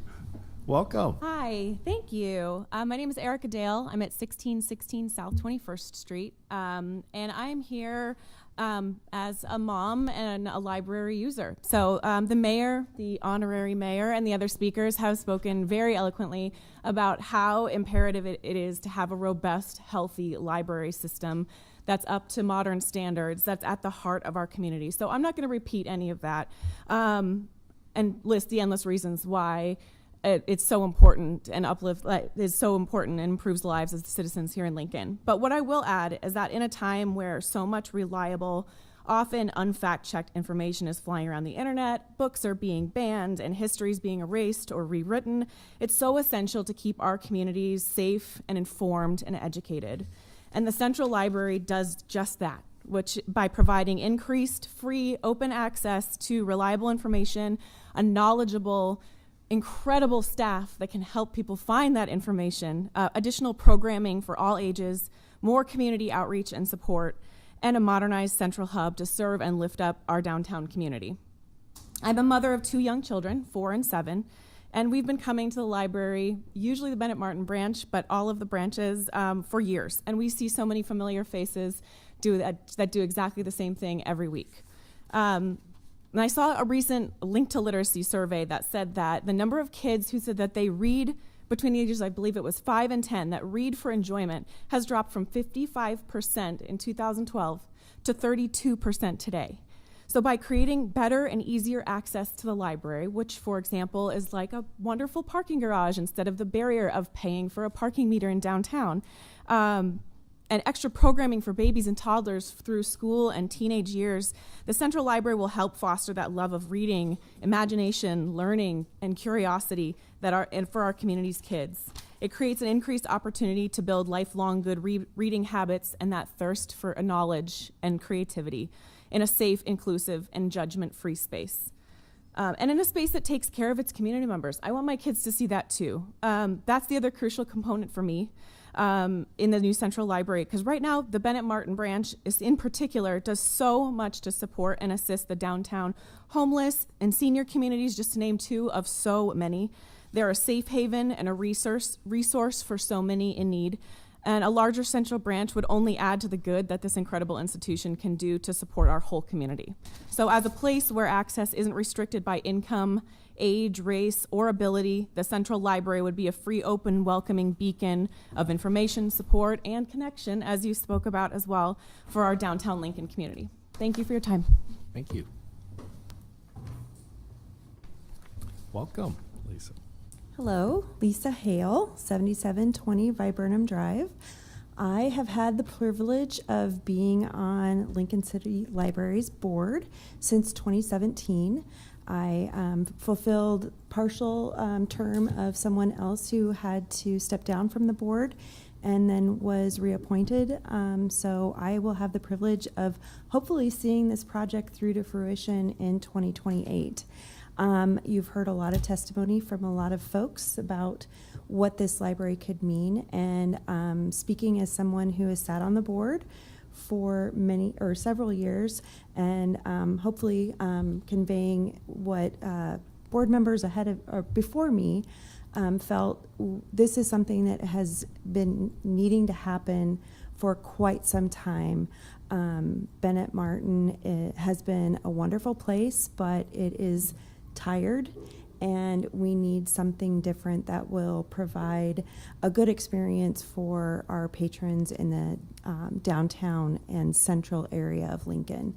I too am a parent. We have moved around a little bit, so I've had the benefit of seeing other city library programs and systems actually, and libraries are usually the first place that we've taken our children to get their library cards and participate in activities there. And I will say that not just because I'm on the board, but hands down, Lincoln City Libraries is by far the best that we've experienced. I also have the privilege of taking our grandchildren there now too. And it isn't just the books, although books are very, very important to our little ones. We've attended story times We've gotten to go visit Santa in the parking lot at Gear Library. I think Santa arrived in an LTU truck or snowplow. That we talked about for weeks. But I just want to say that a lot of effort and a lot of thought has gone into this, and I am very much in support, as are the rest of the board members and board members of the past, and I just hope that we can see this happen. Thank you. Is there anyone else from the public that would like to comment? If so, please come forward. Welcome. Hi. Thank you for all of your work on this. I'm Linda Brown, 3745 Garfield Street, and I consider myself a member of the Climate Action Committee. I'm very glad that Lincoln put the effort into creating a climate action plan. I'm proud of that work, and I want us to be grounded in that work. Kim Morrill, our Lincoln sustainability person, has given us a green feature wish list. I have a more specific list. I want us to ground the decisions about the Central Library project using the best possible energy choices. I have 4 points here, only one page. Number one, I want us to use life cycle costing to identify the equipment that will cost less for energy use over time. I know the Lincoln Public Schools used lifestyle costing when they made the decision to go geothermal. This is a long-range building, and we want to make the best possible long-range decisions. Number two, I know that Lincoln Electric System has a program called District Energy Corporation that loans money for projects that have been developed using the life cycle costing method. I trust Lincoln Electric System. If they have developed this program to support projects tested by life cycle costing, then I want us to ask our mechanical engineers to use this method to figure out which methods for heating and cooling the space will cost less in the long run. Number three, and while I'm talking about the Lincoln Electric System, I want our mechanical engineers to look at the rate structure of the Lincoln Electric System uses. Lincoln Electric has to have more generating capacity for peak periods of use, like in the summer for our air conditioning. Of course, that means we pay, and I looked at my bill. Of course, that means we pay more to cover that need for increased capacity. In this library project, we need to build in ways to decrease the amount of electricity that we pull from Lincoln Electric System in the summer. Solar panels and battery storage could do that. And if we don't want to give up that green roof on top of the library, we have a roof at the parking lot. We have choices here. Let's really think this through. And I want to be involved in that fall feedback session. Number four, and this is the last one. I also want us to look at the thermal envelope of the building and make choices in design that will give us a good EUI, energy use intensity goal. I want to see the metrics for what the design choices will achieve for us. Again, I thank you all for your work with this, and of course the library is a yes. Thank you. Thank you. Welcome. Yes, good afternoon, friends. I noticed you didn't turn the clock on for the mayor, so I'm going to ignore it. Which mayor? Well, every good testimony starts, first of all, my name, Ken Haar. I served 8 years on the Lincoln City Council, 8 years in the legislature. And every good testimony starts with a story. So I was in Cleveland a couple months ago, and we were talking to people who had a little kid with them. And I said, "How old are you?" And the little boy said this. And I said, "I'm going to show you how old I am." So I went 10, 20, 30, 40, 50, 60, 70, 80, 2. And his eyes got bigger and bigger, and he said, "Wow, you've got a lot of fingers." So in all those 82 fingers that I've lived, I've learned a couple things. One is I can't get everything done I want to. And very often I have to go to people that I trust for information and for input. I'm very interested in the new library. It's a great project, and especially the energy aspects. But right now, I'm really involved in other things, protesting in particular what's the crazy stuff that's going on in Washington. So I've turned to some trusted sources. And today I'd like to introduce a trusted source to you, and you may or may not know him. But this is Kurt Donaldson. And I've talked to Kurt about this project at some length about the energy aspect. And he explains our concerns much better than I can. So instead of talking about those particularly, I'd like to talk a little bit about Kurt and tell you why he's such a valuable resource in this project. I've known Kurt for 45 years. And first of all, Kurt's a humble man. But when he takes on an issue, he will always be well informed. You can count on it. In fact, you'll find that sometimes he is thorough to a fault, a good fault, that is. He's not afraid to speak truth to power, and when I was in power, and he spoke some truth to me. So I'm aware of that. He's committed to this project. He is sometimes a little bit dramatic, I must say, and he is persistent. There's something called NebraskaAuthors.org, and it's kept by the Lincoln City Library about Nebraska authors. And they have a piece on Kurt, and I'm going to leave this here to hand out later. But it ends with, he was always willing to offer sharp commentary on contemporary events. And you might hear some of this today. But why do I consider him a valuable resource? Especially when it comes to knowledge and commitment to renewable energy. Well, Kurt installed a ground source heat pump in his home in 1985. Very few people had heard of ground source heat pumps. He was on the LES board for a while. I don't know the date exactly. He was on the Lincoln City Council for 4 years. And I want to talk especially about when he was on the Bond Advisory Board in 1993. And this is a school bond issue to build 6 new schools. And the advisory board really pushed for ground source heat pumps for the schools. The administration at the time was, well, we don't know, but we'll try it. Well, they tried it on 4 schools, and it was so successful that now every new school has a ground source heat pump.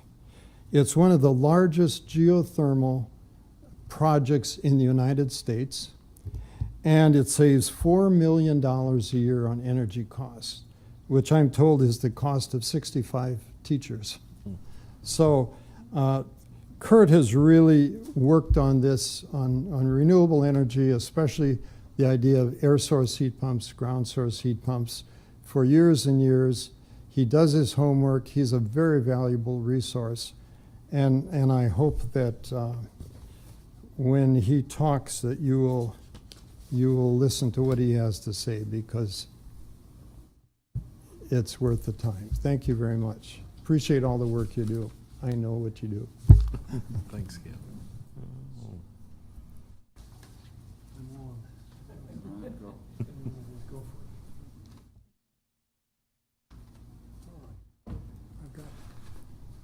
welcome. 8 copies there for the record. All right. My name is Kurt Donaldson from 2860 R Street, Lincoln, Nebraska. We've got this wonderful machine here, which is totally cool. Don't need to put it on yet, but anyway, I do want to thank Ken Haar for that eulogy. And I want to say that he did the best he could with the limited amount of time he had. I would only disagree with him on his major takeaway, that you should listen to Kurt, because he's an authority with a capital A. No. I came of age in the 1960s, the late 1960s, and questioning authority at that time was a survival skill for people my age. MAGA has nothing on us. There was a real conspiracy at the highest levels of government to ship us off to Vietnam.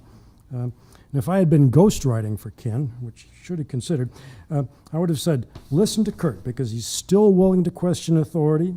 He is inquisitive and dives deep. I guess that's kind of what he said. Other than that, Ken, fine presentation. Thank you.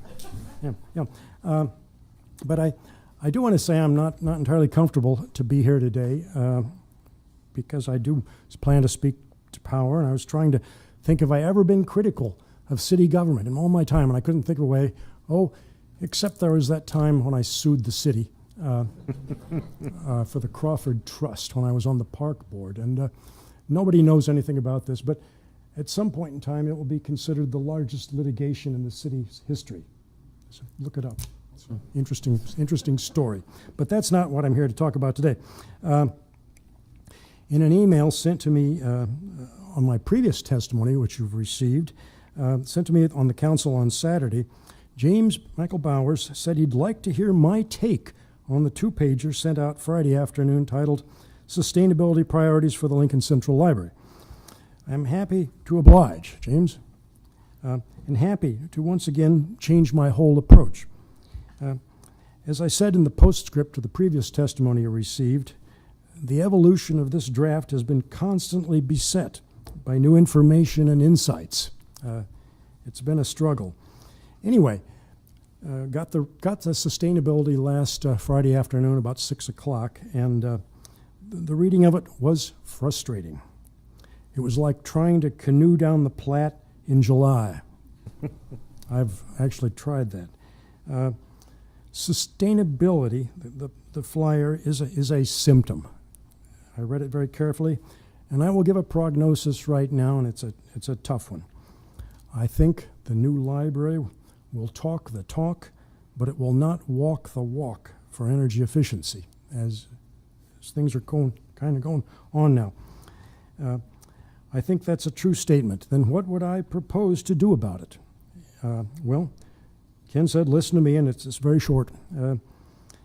I'd say if the sustainability officer and the library director are the city's reps on the design team, I'm not sure quite really how that works, they need to call in backup.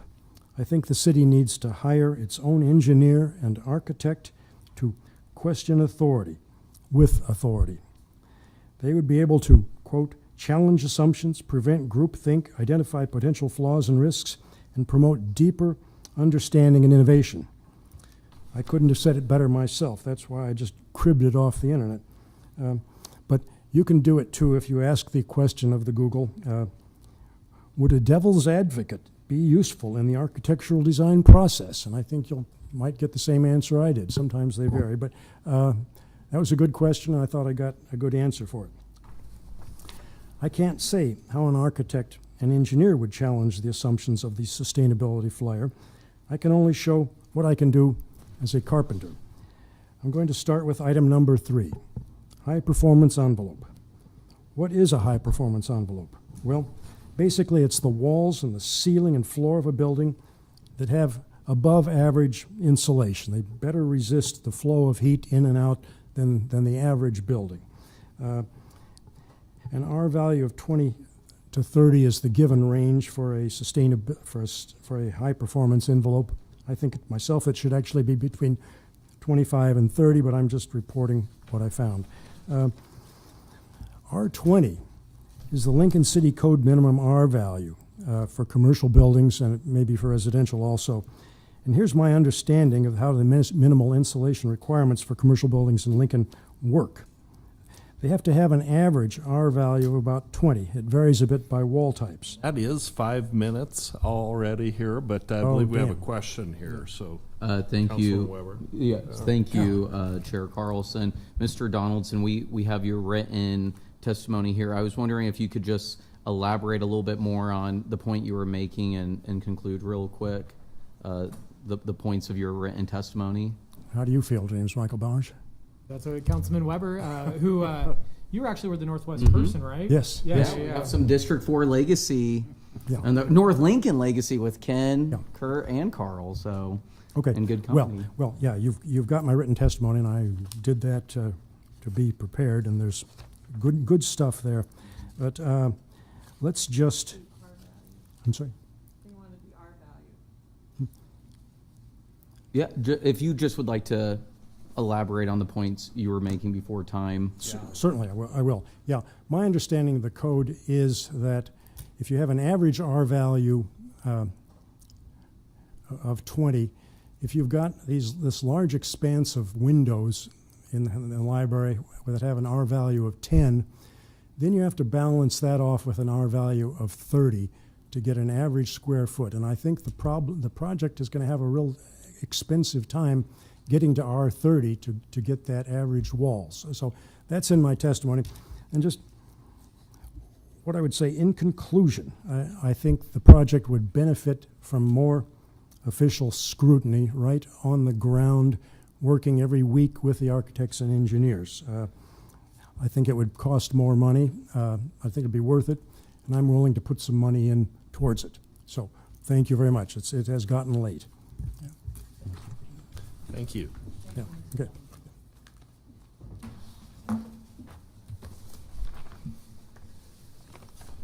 Welcome, Mr. Ripley. Good afternoon, Mr. Chairman and members of the council. My name is Bob Ripley, R-I-P-L-E-Y. I'm a retired architect, happily retired architect. I reside at 3022 William Street with my wife here in Lincoln, and I appear today to testify in general support of and to augment the testimony of Kurt, who you just heard from, in terms of developing a long-term sustainable energy approach to our new downtown central library. The point of my comments kind of follows on the tail of what Linda Brown was saying a moment ago, is to impress upon this council how critical life cycle costs are for all buildings, and if we as a city wish to ask our citizens to be responsible in the design of their private buildings, that we, the city government, must lead by example. Many years ago, many years ago, when I was training to be a licensed architect, the standard for life cycle of what might be called today an average sustainable building was 65 to 75 years, after which a building would either be razed or ideally seriously renovated and begin another 75-year life cycle. And in essence, we don't have quite a 75-year life cycle on the old Centrum, but we're kind of doing the same thing. And I trust we'll be doing the same thing with the current Bennett Martin building. I mean, these are buildings that have the ability, they've got built-in capability, and there's no reason we shouldn't take advantage of it. I also learned that in the entire 75-year life cycle cost for a building, if all of the costs over a 75-year life of a building are totaled, all the cost, I'm talking the original construction cost, I'm talking all labor and material maintenance costs, utility costs for heating and cooling, anything you spend on that building over its roughly 75-year lifespan, that the cost of the building's original construction would typically total only between 3 and 5% of that life cycle total. So the original construction cost is remarkably low when you put it over the entire lifespan of a building. So it is that other 95% that I'm concerned about having you, as well as those who are testifying kind of together with me to be mindful of. I also learned over my roughly 45 years, more, it's really 50 years as a licensed architect, that a 3 to 5% figure for original construction costs as part of the total life cycle is relatively accurate, comparing original cost to the total life cycle cost. This realization reinforces why it is so important for long-term buildings like schools, libraries, government buildings, and similar public assets must carefully select materials, equipment, and technology with long-term investment in mind, because it will only save us, the taxpayers, money in the long run. Further, one other life cycle cost which my 50 years as a practicing architect has taught me is that the cost of utilities are for sure going to go up. You hear from LES, you hear from other utilities, it is a given. And that adds into that 95% of life cycle cost. And with an asset like the DEC, the District Energy Commission, we ought to be locking arms with them and taking advantage of them very early in the design process. And let's look at spending perhaps a little more in initial planning and construction cost to save a lot more over the total life cycle cost of the Central Library. Therefore, I encourage you to take the long view, the 65 to 70 year long view of life cycle costs into deliberations as we move toward the construction of our new library, which I'm very excited about. I like the site, I like the building that's proposed with some serious scrutiny. One of the very buildings which will define our community well into the future is the one we're about to embark on. I'll leave you with this quote from a man whose thinking and authorship I've long respected. I think it was Lewis Mumford who said, "Great architecture springs from a knowing and demanding client." Not architect, not engineer, not consultant, from a knowing and demanding client. Ladies and gentlemen, that's you. That's us. We get what we ask for, and it is to hold people accountable for producing the product that is the best for this community in the long run. Now, truly last comment. This is Lincoln's Bodleian for the next generation or two. Let's get it right. I'm done. Are there questions you might have? Otherwise, I'll sit down. Thank you. Thank you.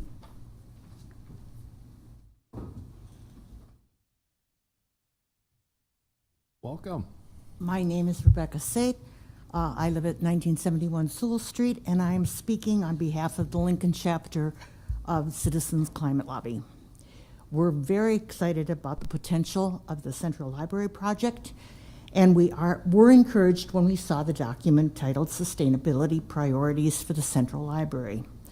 We hope that serious attention is paid to these priorities, including designing a high-performance envelope, in other words, an energy-efficient building. We also hope that a discussion of any adopted measures will be prominent in any information about the library broadcast to our citizens. We see this as important in at least 3 ways. It builds awareness of the Climate Action Plan, which I think the general public has very little information about. It builds that awareness that for the plan that you adopted and gives it weight. For example, the plan calls for investigating the return on the investment potential of energy efficiency measures and renewable energy. That means taking a long-term view of the financial benefits of such measures. It also provides a model to businesses and citizens of Lincoln for including sustainability goals in their projects because of their long-term economic and environmental benefits. And attention to these priorities demonstrates the city's commitment to take the challenges of climate change seriously. The Climate Action Plan states that strategic climate directions and climate resilience will be integrated throughout city actions, and we hope to see ample evidence of this as the Central Library project moves forward. Thank you for everything you do.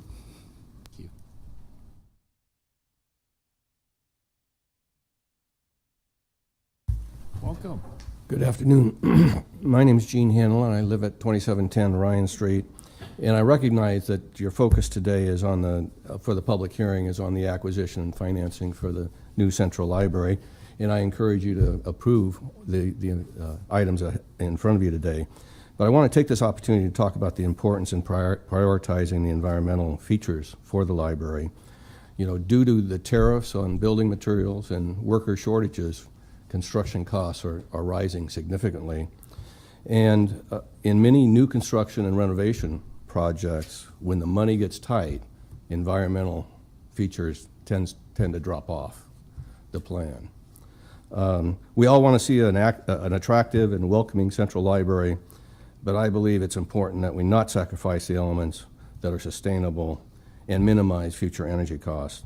I fully support other comments today about life cycle costing, and as well as fully investigating partnerships with DEC to lower the energy costs that might, operations of the library in the future. But you know, I went back to Lincoln's vision for a climate smart future and the 6-year climate action plan, and nowhere in those plans is the term life cycle costing in those plans. So, you know, we're in the 4th year of our 6-year climate action plan. I encourage you to, as the discussion for updating that climate action plan, that you consider adding life cycle costing into your energy investments that the city makes in the future. Last Friday, I received the fact sheets that you have received as well on the sustainability features of the library.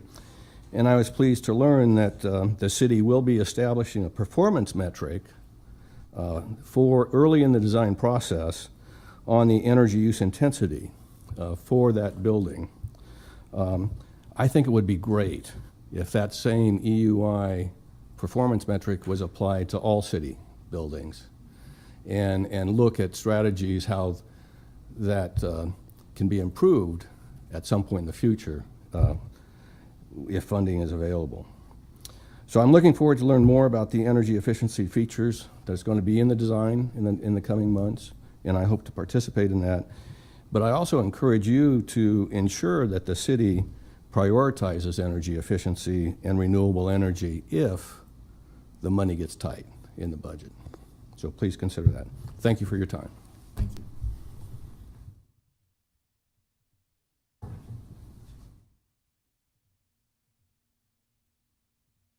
Welcome. Good afternoon. Ken Winston for Nebraska Interfaith Power Light and Nebraska Sierra Club, 1327 8th Street, Suite 300. Speaking in support of the plans for the new downtown library, just on a personal note, my grandmother was the librarian in my hometown, and then when she retired, my mother became the librarian in the hometown. So for 50 years in Rushville, Nebraska, there was a Winston who was the librarian. I literally grew up in libraries, so I'm a big fan and supporter of libraries. But I also professionally was an advocate for the Nebraska Library Association for 16 years. So I've been more recently engaged in library advocacy.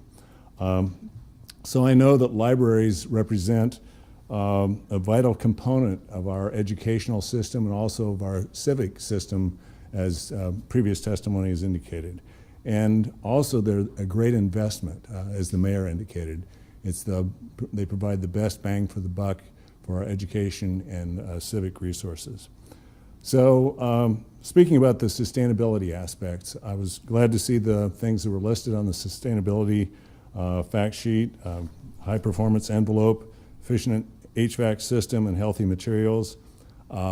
Also support the ideas for optimizing daylight, green roofs, and photovoltaic solar panel systems.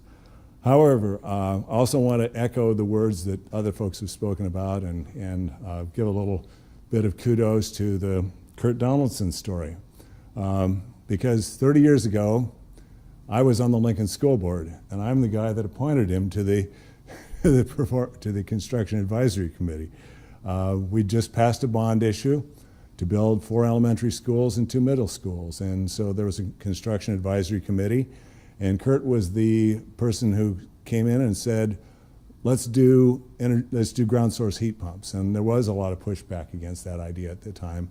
And actually, we probably should have done all 6 of the buildings with ground source heat pumps, but they did the 4 elementary schools with ground source heat pumps, and the 2 middle schools they did not do with ground source heat pumps. Well, they saved tons of money with the ground source heat pumps, and the 2 middle schools were energy hogs, just to be frank. So, and part of the pushback was the idea that it would be too expensive to do ground source heat pumps. Well, it turned out, as former Senator Har said, they save a lot of money. More than $4 million a year was the figure that he gave. I've heard other numbers, but it's millions of dollars every year. And I do think that we need to be thinking in terms of life cycle, and I would support the earlier statements that are about going to life cycle considerations for all construction projects going forward. So I would just like to endorse that idea. One more suggestion, and this is just kind of a whimsical one, and since Tim Renna isn't here, I thought I'd suggest that maybe there should be a vegetable garden on that 3rd floor area. So I thought that there should be a recommendation included in that, on that element as well. So thank you for the opportunity to speak with you today. Thank you, Ken. Are there other members of the public that would like to comment on this? If so, please come forward. Welcome. My name is Nain Bembo. I reside at 5109 Northwest Pemberley Lane. I am speaking on my hopes for this library to be approved, and I wanted to kind of end this discussion off with a very nice personal story about why I believe in this library. In high school, I volunteered with the Lincoln City Libraries, and before that, I really only looked at libraries through the lens of just a place that has books, a place where people can read, and a place that I never really used. However, while I was volunteering, I found through these community events that the library frequently holds that lives of hate and divide can be brought together through the inclusion of these community spaces in libraries. On my 2nd day volunteering, I heard a kid call another child the N-word, and then only after 2 hours, those 2 children had resided some of their differences because of the wonderful staff at the Isley branch and all of the information that was provided to those children. And that really proved to me that the libraries are a very important resource to bring all of our communities together, because Lincoln is very diverse. And also just the fact that there is a place when a lot of third spaces are closing down and there's not a lot of third spaces for people to go to, especially teenagers and people in that demographic do love to go to these libraries. However, the current libraries, such as Bennett Martin, do not include these experiences that have been outlined in the new library. So I believe that this new library will not only bring more awareness to and higher literacy rates to the people of Lincoln, and also be a great source for accommodation needs and just community building. I believe that this will expand the connection between all age groups, all demographics of Lincoln, Nebraska, through the creation of this library. Thank you. Great. Thank you. Welcome. Hello. Mark Bacon, representing BVH Architecture, 440 North 8th Street, Suite 100, here in Lincoln.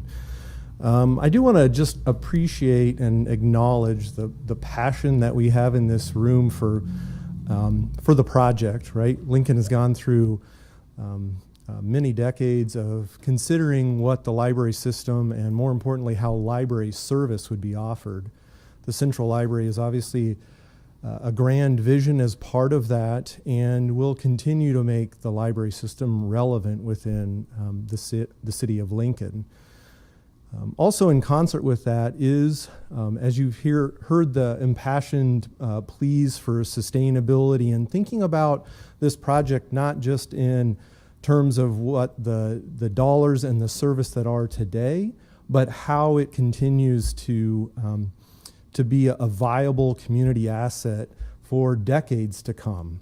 And so, with that, we've heard a lot about the life cycle costing analysis. We've heard a lot about energy use intensity and all those other metrics of just, quite simply our smart design that can be simulated through various different computer programs. You bring in expertise of doing this for a long time, and you bring in really smart people, whether they're on the design team or in the community, to impact the design. And so, with that, all the encouragement that's happening right now, I do want to reinforce that, this building that we will design with the city, Lincoln Libraries, and the community will be an energy efficient building, will be a great community asset for decades to come, and something for everybody to be proud of. Thank you.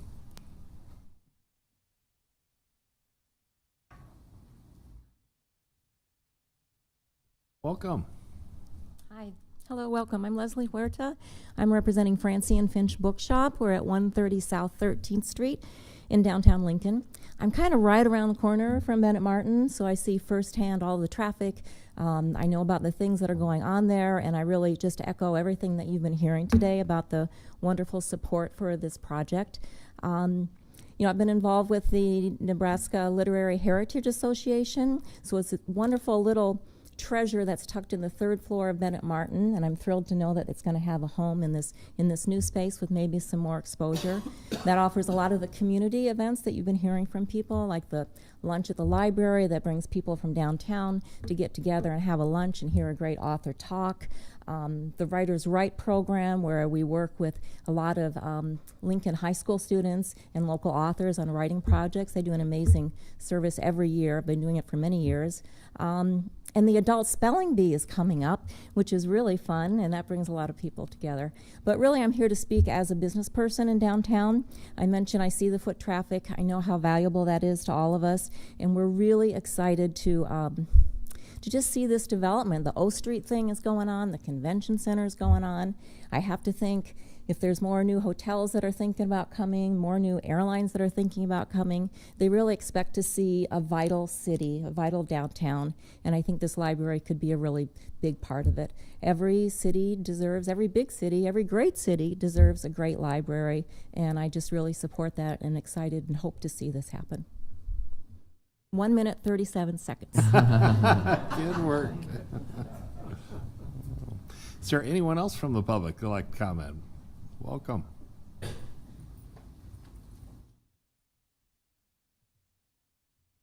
Good afternoon, council members. And if you could stand to either side, I'm sorry. yeah, that's I'm all sorry. right. This is much better, of course. There we go. I'm Rod Wagner. I'm director of the State Library Commission. 1200 N Street. I think that's significant because our office location in the Atrium building is right across the street from the Centrum. And I'm very familiar with the Centrum because of our long time location across the street. What a great opportunity it is to have that space available for the library. And I really applaud the work that has been done in order to make that happen. The Library Commission doesn't have any direct involvement at all with the project. We are the state agency that is responsible for the statewide promotion, development, and coordination of library services. So I professionally and personally support the project, and I'm really excited that this is happening. And Leslie just said what I was going to say, and that is the best cities have great libraries. Lincoln has a great library staff, and with this project, Lincoln will also have a great library facility available. I also appreciate the fact that the Centrum building has the parking space right on the south side of the building, and that makes it very accessible to the public, and will be a great asset as well. So I would just like to indicate support and thank all involved in the work that has been done, and what an exciting opportunity it is for the people of this community. Thank you. Thank you.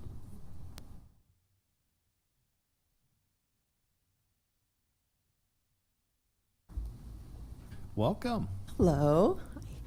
I am Pat Leach. My address is 4111 Northwest 57th Court. I'd like to greet all of you. I'm the former director of Lincoln City Libraries, and when Mayor Gaylor Baird mentioned our campaign previously, libraries are more than books, the truth is they're about people. So sure, books, but it's people, people, people. And I am among the people, and there were many of them who did a lot of work. We weren't the first to lay the groundwork to get to this point. So on behalf of those people, the words that come to mind are excited, delighted, enthusiastic, and maybe the other word that comes to mind, frankly, is finally. So we are people who are happy to see Ryan Weber's leadership on this. We're happy to see the support from the people of the community. In my retirement years, I have been becoming more interested in sustainability and in environment work. And so I certainly support a lot of people's ideas about what that might mean for a library building. As a former administrator, I am also one of the people who appreciates good investment in the initial building of a place so that administrators down the line are not having to put in money that should have been put in earlier had it only been agreed to at the time. So I am a person who will support that.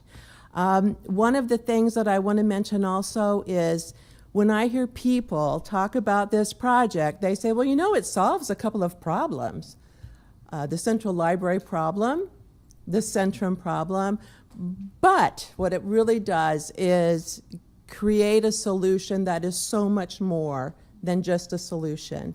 When we think of what a library can do for the people of a city, it creates more of a soul. It's based on lifelong learning. It's based on our feeling for what the future should look like. It's based on what we want this city to be going forward. So thinking of the people of the city going forward, it's just a great project. So I am so grateful to all of you people who will be instrumental in making this happen. I also want to mention the people who are the heart and soul of our Central Library at Bennett Martin now, the staff of the library who every day serve the downtown community and do it with a lot of heart and just a real sense of mission. I am so happy for those people that they will have this once in a generation opportunity to be part of a project like this. So libraries are more than books, they are people. And on behalf of a lot of people, including myself, thanks to our mayor, thanks to Ryan Weber, thanks to the library board, the Foundation for Lincoln City Libraries, 1 million people whose names I don't even know, and all of you people for pushing it forward and making it happen. Thank you. Is there anyone else from the public like comment? Welcome.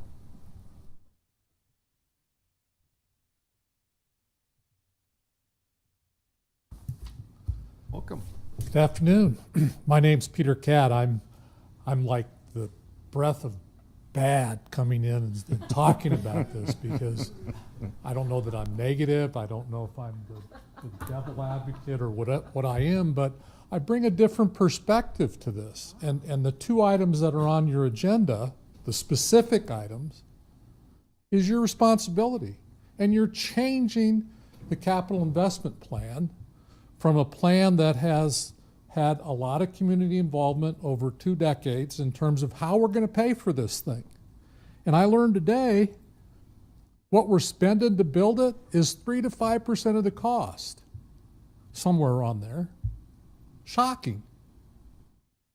And it's one of the reasons why I have advocated, I've been emailing, talking to you, appearing here for the last several months saying, this deserves a vote of the people. I predict what's going to happen. Your $25 million MRF, that's the other part that's on your agenda, isn't going to be enough. You're not going to raise enough money. You're not going to be able to meet the climate agenda.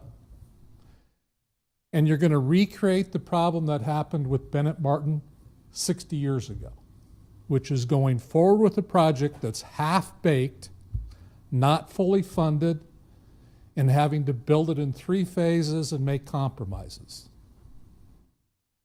Now, I think I've told people, I don't know if everybody here, but my view on this is the project that was originally proposed, what a monstrosity. What a mistake.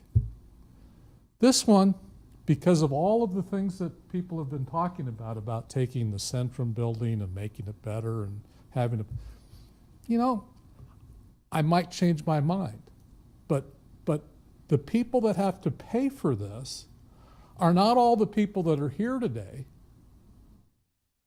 The people that are here today are huge library fans. They've been at it for 20 and 30 years trying to figure it out. Your job is to represent all the silent voices that have to pay the taxes to pay for this for 75 years. What you're voting on today and approving and going forward with is 3 to 5% of the cost. And if this project is as good as everybody says it is, and such a benefit to the community, we should have no problem being able to present it to the community. These are the facts. This is why you should support this. And as opposed to it being Bennett Martin 2, where the community didn't support it, or creating long-term liability, we can create a real community asset that everybody supports. So, Kurt, the people were talking about LPS. I had the pleasure of serving on LPS for a while with needing to put together a bond proposal for the 2 high schools that followed the 4 and 2 plan. We had a lot of community engagement. It was important to engage the community. I can't even tell what we're building right now. Apparently there's still a lot of open issues. I don't know how you have a financing plan with that level of open issues. I just don't get it. How you can go forward with a project that's not quite there. It's kind of the rush. Now, if you buy the building and do that with MRF money, you're locked in. We have no choice. You're going to have to go forward with probably compromises down the road. I don't know how you solve that today, but I'd encourage you that this project is important enough for the future of the city of Lincoln that we should take a pause, get it fully to the finish line, and then ask the people to vote on it. We've waited 2 decades. What's another 6 months? Thank you for all you do for the city of Lincoln. And it's not easy decisions. And just remember, the people that are here talking to you today are huge library fans. And I'm a library fan. We got great libraries, but you know, part of what you could do would be to say we're shutting down the central library and take that money and reduce taxes. The question is, what is wants and what's needs in town? And our tax levies are just hard to deal with, and we're locking in for a lot more, and I think you should make sure the public is supportive of making this long-term investment in this asset. And I'm not convinced entirely, probably would, but I don't know because we don't have all the numbers. Okay, thank you much. Thank you. Is there anyone else from the public who'd like to comment?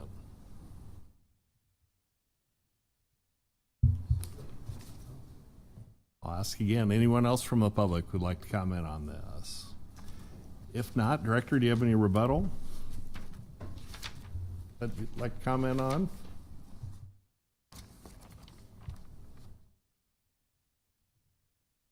Thank you for the opportunity again. Thanks for the members of the public who have commented.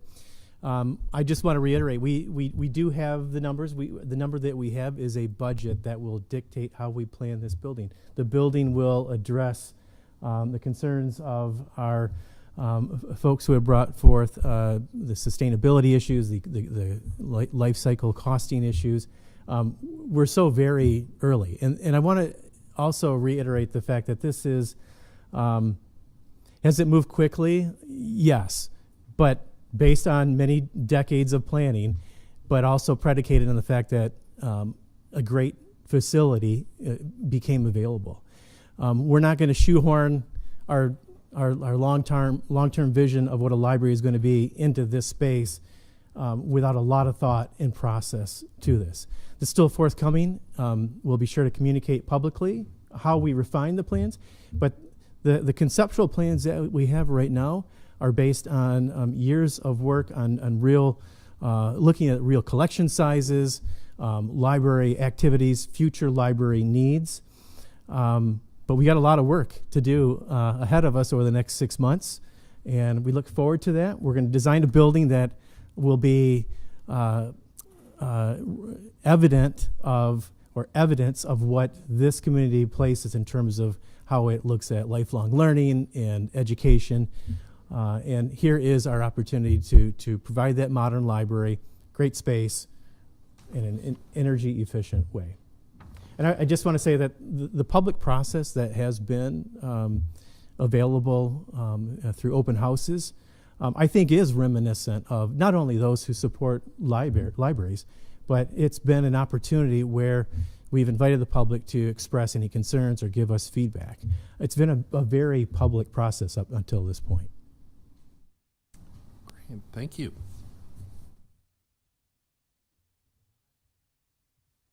Madam Clerk, we can go ahead and move forward.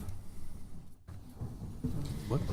That concludes section 6 of our agenda. Actually, here we're going to go ahead and motion to recess for about 5 minutes for a quick break here, too. Is there a motion to recess? You can just do that. I can do it? All right, we'll just recess 5 minutes.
KTV.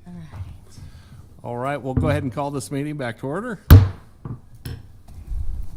All right, Madam Clerk, we can go ahead and move on with item 7. I'll call item 7A. Amending Title 7 of the Lincoln Municipal Code relating to ambulance transportation code by amending section 7.04, .020, .040, .050, .060, .070, 7.04, .130, .140, .150, .160, .170, .190, 7.04, .200, 7.06, .010, 7.06, .020, .030, .040, .050, .060, .110, .120, .130, 7.08, .010, .020, .040, to update and remove outdated language by amending Chapter 7.04 definitions to add definitions for ambulance service provider, Nebraska DHHS, and to transport by repealing Section 7.04.030, .080, .090, .100, .110, .200, 7.06, .070, .080, .090, and 1.100 to remove outdated procedures and eliminate the Emergency Medical Services Oversight Authority, or EMSOA, introduced by Shope. So moved. Motion made by Beckius and seconded by Weber. Any discussion? Seeing none, please call the roll. Bowers? Yes. Beckius? Yes. Weber? Yes. Duden? Yes. Washington? Yes. Carlson? Yes. Motion carried 6-0. Item 7B is street name change 25001, application of Rodney Roden to change the name of Williamson Drive to South 28th Street on property generally located east of South 27th Street and north of Yankee Hill Road. Introduced by Weber. So moved. Second. Second by Beckius. Any discussion? I have one question. Thank you, Chair Carlson. I have just one question. Is someone from planning still here? Is the planning director, David Carey, here? Thank you.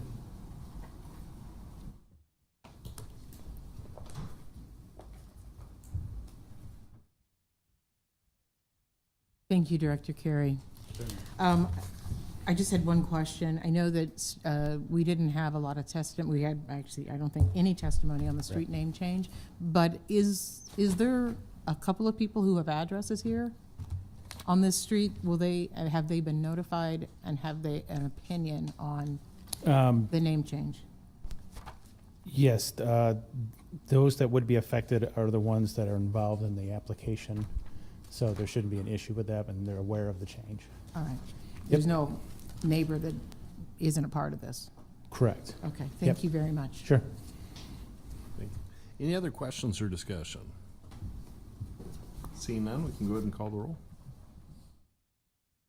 Beckius? Yes. Weber? Yes. Duden? Yes. Washington? Yes. Bowers? Yes. Carlson? Yes. Motion carried 6-0. Item 7C is amending Lincoln Municipal Code Section 2.02.020, Departments of the City designated to add information services to be recognized as a city department within the city's administration by amending Section 2.02.050, Finance Department, to remove the Data Processing Division from its charge, by amending Chapter 2.02, Governmental Organization, by adding a new section numbered 2.02.075, entitled Information Services Department, and by amending Title II, Officers, Departments, and Personnel to create a new Chapter 2.11, entitled Information Services, to establish a Department for Informational Services, introduced by Weber. So moved. Second. Second by Washington. Any discussion? Councilwoman Washington.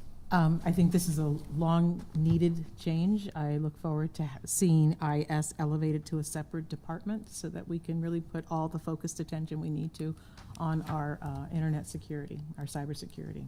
Really appreciate that. Great. Any other discussion? Seeing none, please call the roll. Weber? Yes. Duden? Yes. Washington? Yes. Bowers? Yes. Beckius? Yes. Carlson? Yes. Motion carried 6-0. I'll call item 7D, approving the First Amendment to the interlocal agreement creating a joint city-county information services division within the city's financing department, introduced by Weber. So moved. Second. Second by Washington. Any discussion? Please call the roll. Duden? Yes. Washington? Yes. Bowers? Yes. Beckius? Yes. Weber? Yes. Carlson? Yes. Motion carried 6-0. Item 7E is Comprehensive Plan Conformance 25004, application of the Urban Development Director to review as to conformance with the 2050 Lincoln-Lancaster County Comprehensive Plan, a proposed amendment to the South Folsom Redevelopment Plan to modify and update Phase 1 and to add Phase 2 and Phase 3 in the Foxtail Meadows redevelopment project on the property generally located at South Folsom Street and Pioneers Boulevard, introduced by Weber. So moved.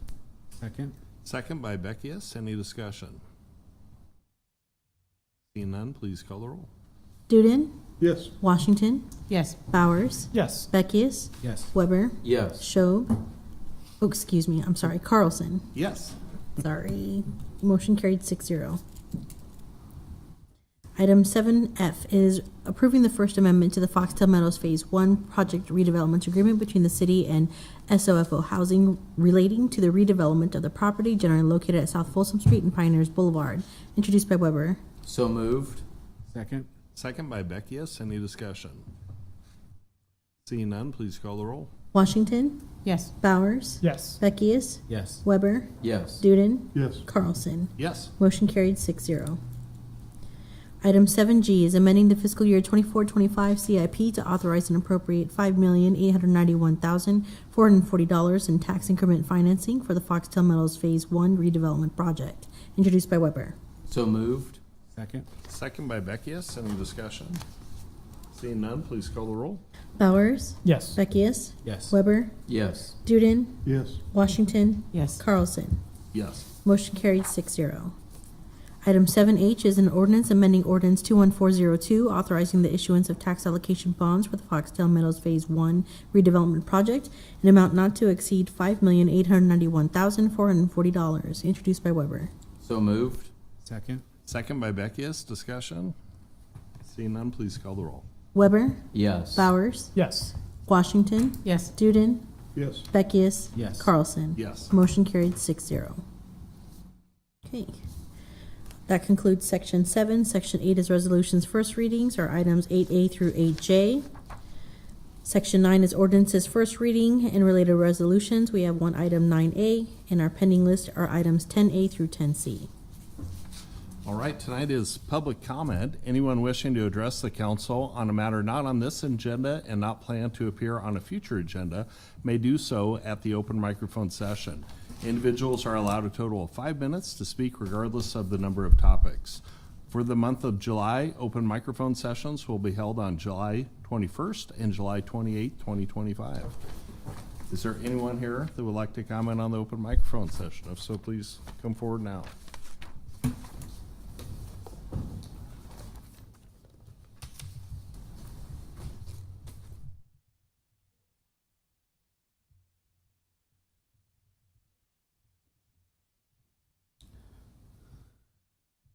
My name is Anastasia Fenner. I'm going to be waiving my address for my own personal safety. I have some incredibly disturbing news to share with everyone, and that is that not just the city of Lincoln, but also Israel is starving Gaza. Gaza is on the brink of famine. As the UN says, Israel is starving civilians.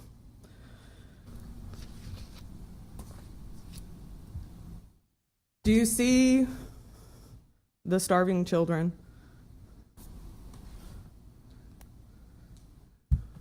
Children so weak that they cannot walk. These children are directly harmed by you. Do you see how Holocaust thin they are? Many of these children were at much healthier weights when I first begged you. Was it February of 2024? Was it October of 2023 that people have been coming here and explaining that children are dying, that this is now commonplace. Israel is starving Palestinians. BDS calls on all supporters to immediately escalate peaceful disruption and other forms of BDS to force pressure on the state and the UN to end the genocide and siege on Gaza. Israel is escalating its live-streamed forced starvation of 2.3 million Palestinians and the illegally occupied and besieged Gaza Strip.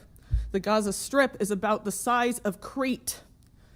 We, Lincoln, Nebraska, you have bombing campaigns that originate from here. You are personally responsible for the starvation of these people.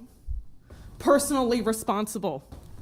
How many of these children have you already seen before that perhaps you have seen now? They're very skeletons.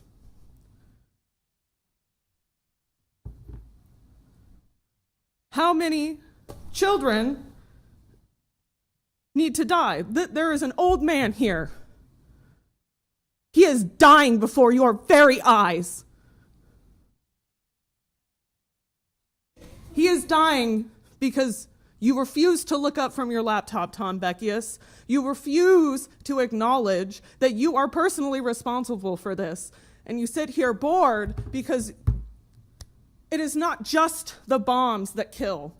It is the bureaucracy and how you have sat here and how you continue to sit here knowing that these mothers went from feeding their children with seawater to now they are skeletons, living skeletons on the brink. Do you know how big Crete is? Have you no conception of how many people are being suffocated? How you are bombing their food? We have bombed their clean water. Did you not understand that these people are starving from our tax dollars?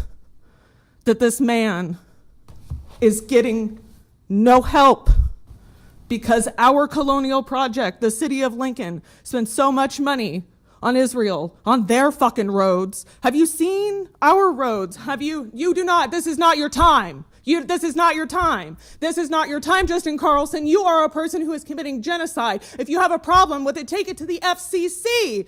Take it to the FCC. This is not your time. Will you please explain to this man that it is not his time to speak? Please use appropriate language. I sure the fuck will not, because I do not abide by the rules of genociders. These people that continue to allow their city to build these bombs that forces starvation upon people. Fuck your fucking dumbass FCC rules. Use appropriate language I will never. Please use your Well, then why don't you language. fucking do something about the genocide, Justin? Adjourn. Well, then go ahead and fucking adjourn. Since that is the absolute crux, the big fuck that you can't handle. So instead, we're gonna be chintzy about this language use instead about the very real fact that you That's 5 minutes. fund That's bombing. 5 minutes. You That's can sit very down. nice. I thought you were going to adjourn. That's Are you 5 going to minutes, or you adjourn? can be removed from this facility. Oh, well, I thought That's we were 5 adjourning. minutes. Are you That's 5 adjourning? minutes. Sit down. Okay, well, no. Okay. How about you stand up for something? Is there anyone else from the public who would like to comment?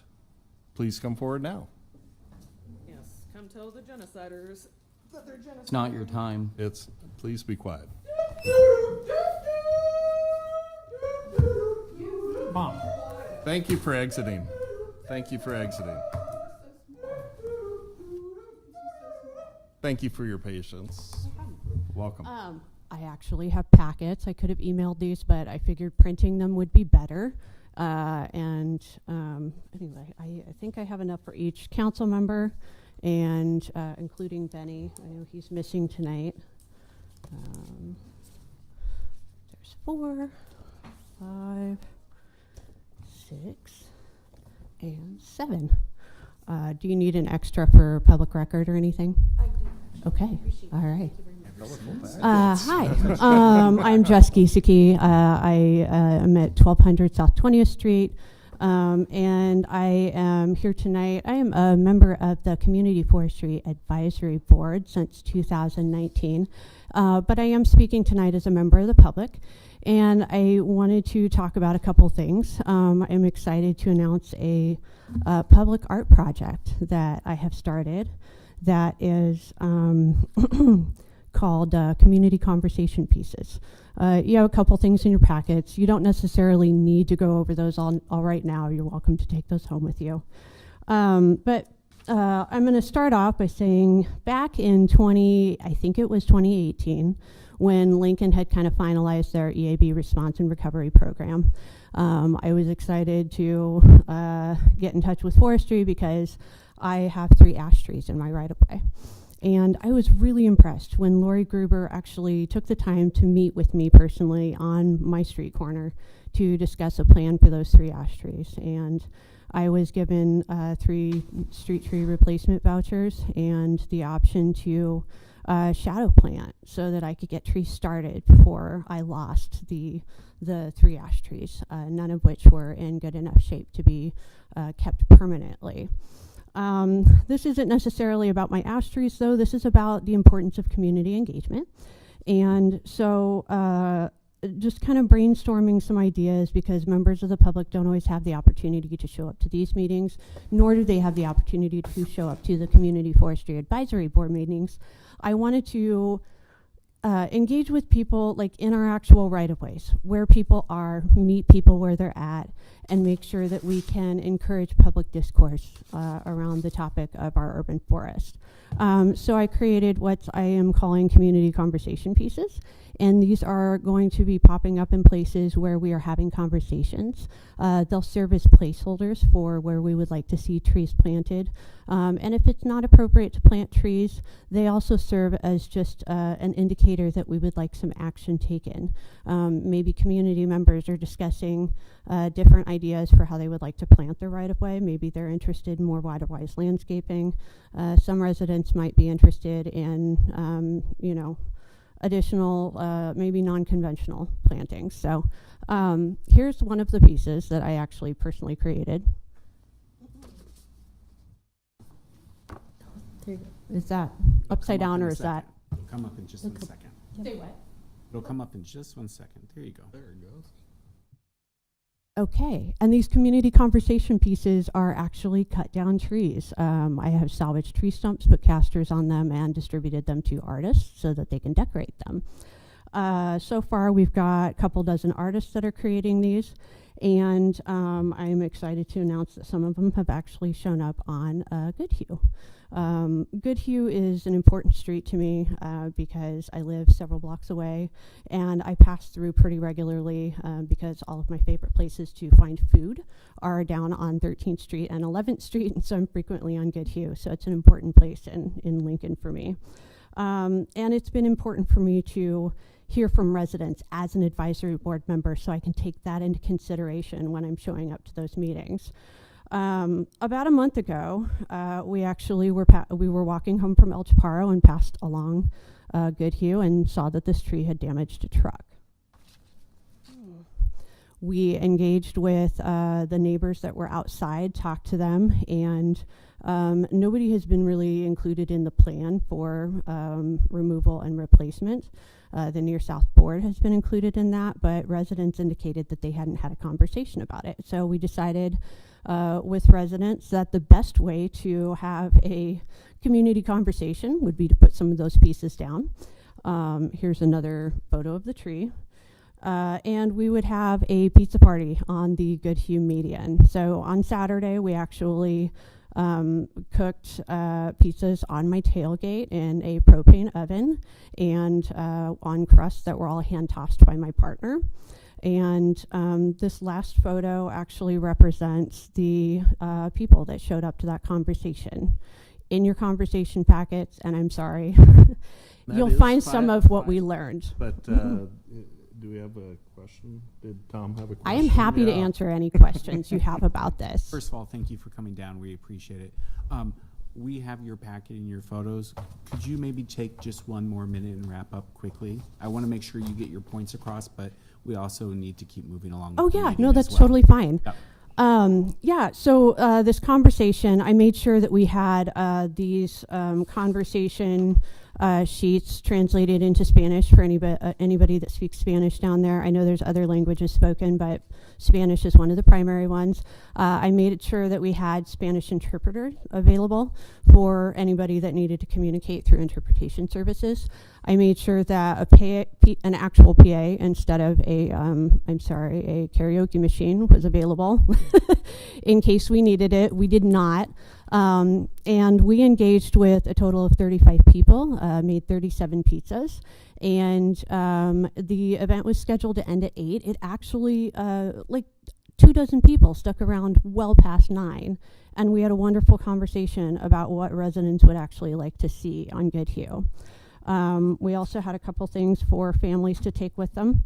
One of them is the book, The Lorax. This is the Spanish version.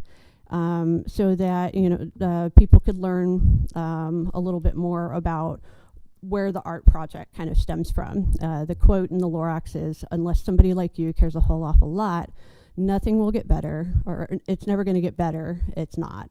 And so that's why a lot of our pieces actually include the word "unless." That's kind of a kind call-in to our Parks and Rec department to meet people where they're at. We would like to have them join us in discussions. We would like to have some of our at-large council members included in some of those meetings. And when we left that night, about 20 people indicated that they would be interested in continuing these meetings. And we would like to continue meeting on Goodhue to discuss not just the trees, but what we would like to see in general down there. We would like to envision a boulevard that is informed by the residents that actually live there. And as far as people that showed up, we had landlords, we had homeowners, and we had an awful lot of renters there. I know that renters are oftentimes hard to engage with, but we did it. And just over the last month or so, between my partner and I, and with the help of another friend, we've actually engaged with probably 75 people. So this is another book that we made available just to kind of highlight that Spanish and also immigrants have always been an important part of Goodhue. If you haven't read this, it's about Rafael Gustavino, and he played an important part in the design of our Capitol building. So that is all. Do you have any questions? I don't think so. Thank you. Appreciate it. Enjoy your evening. All right. Is there anyone else from the public who would like to comment? If so, please come forward now. Chair Carlson, seeing no one else approach for public comment, I move to adjourn. I second that. All right. Motion's been made and second. All in favor, say aye. Aye. Aye. Opposed? We are adjourned.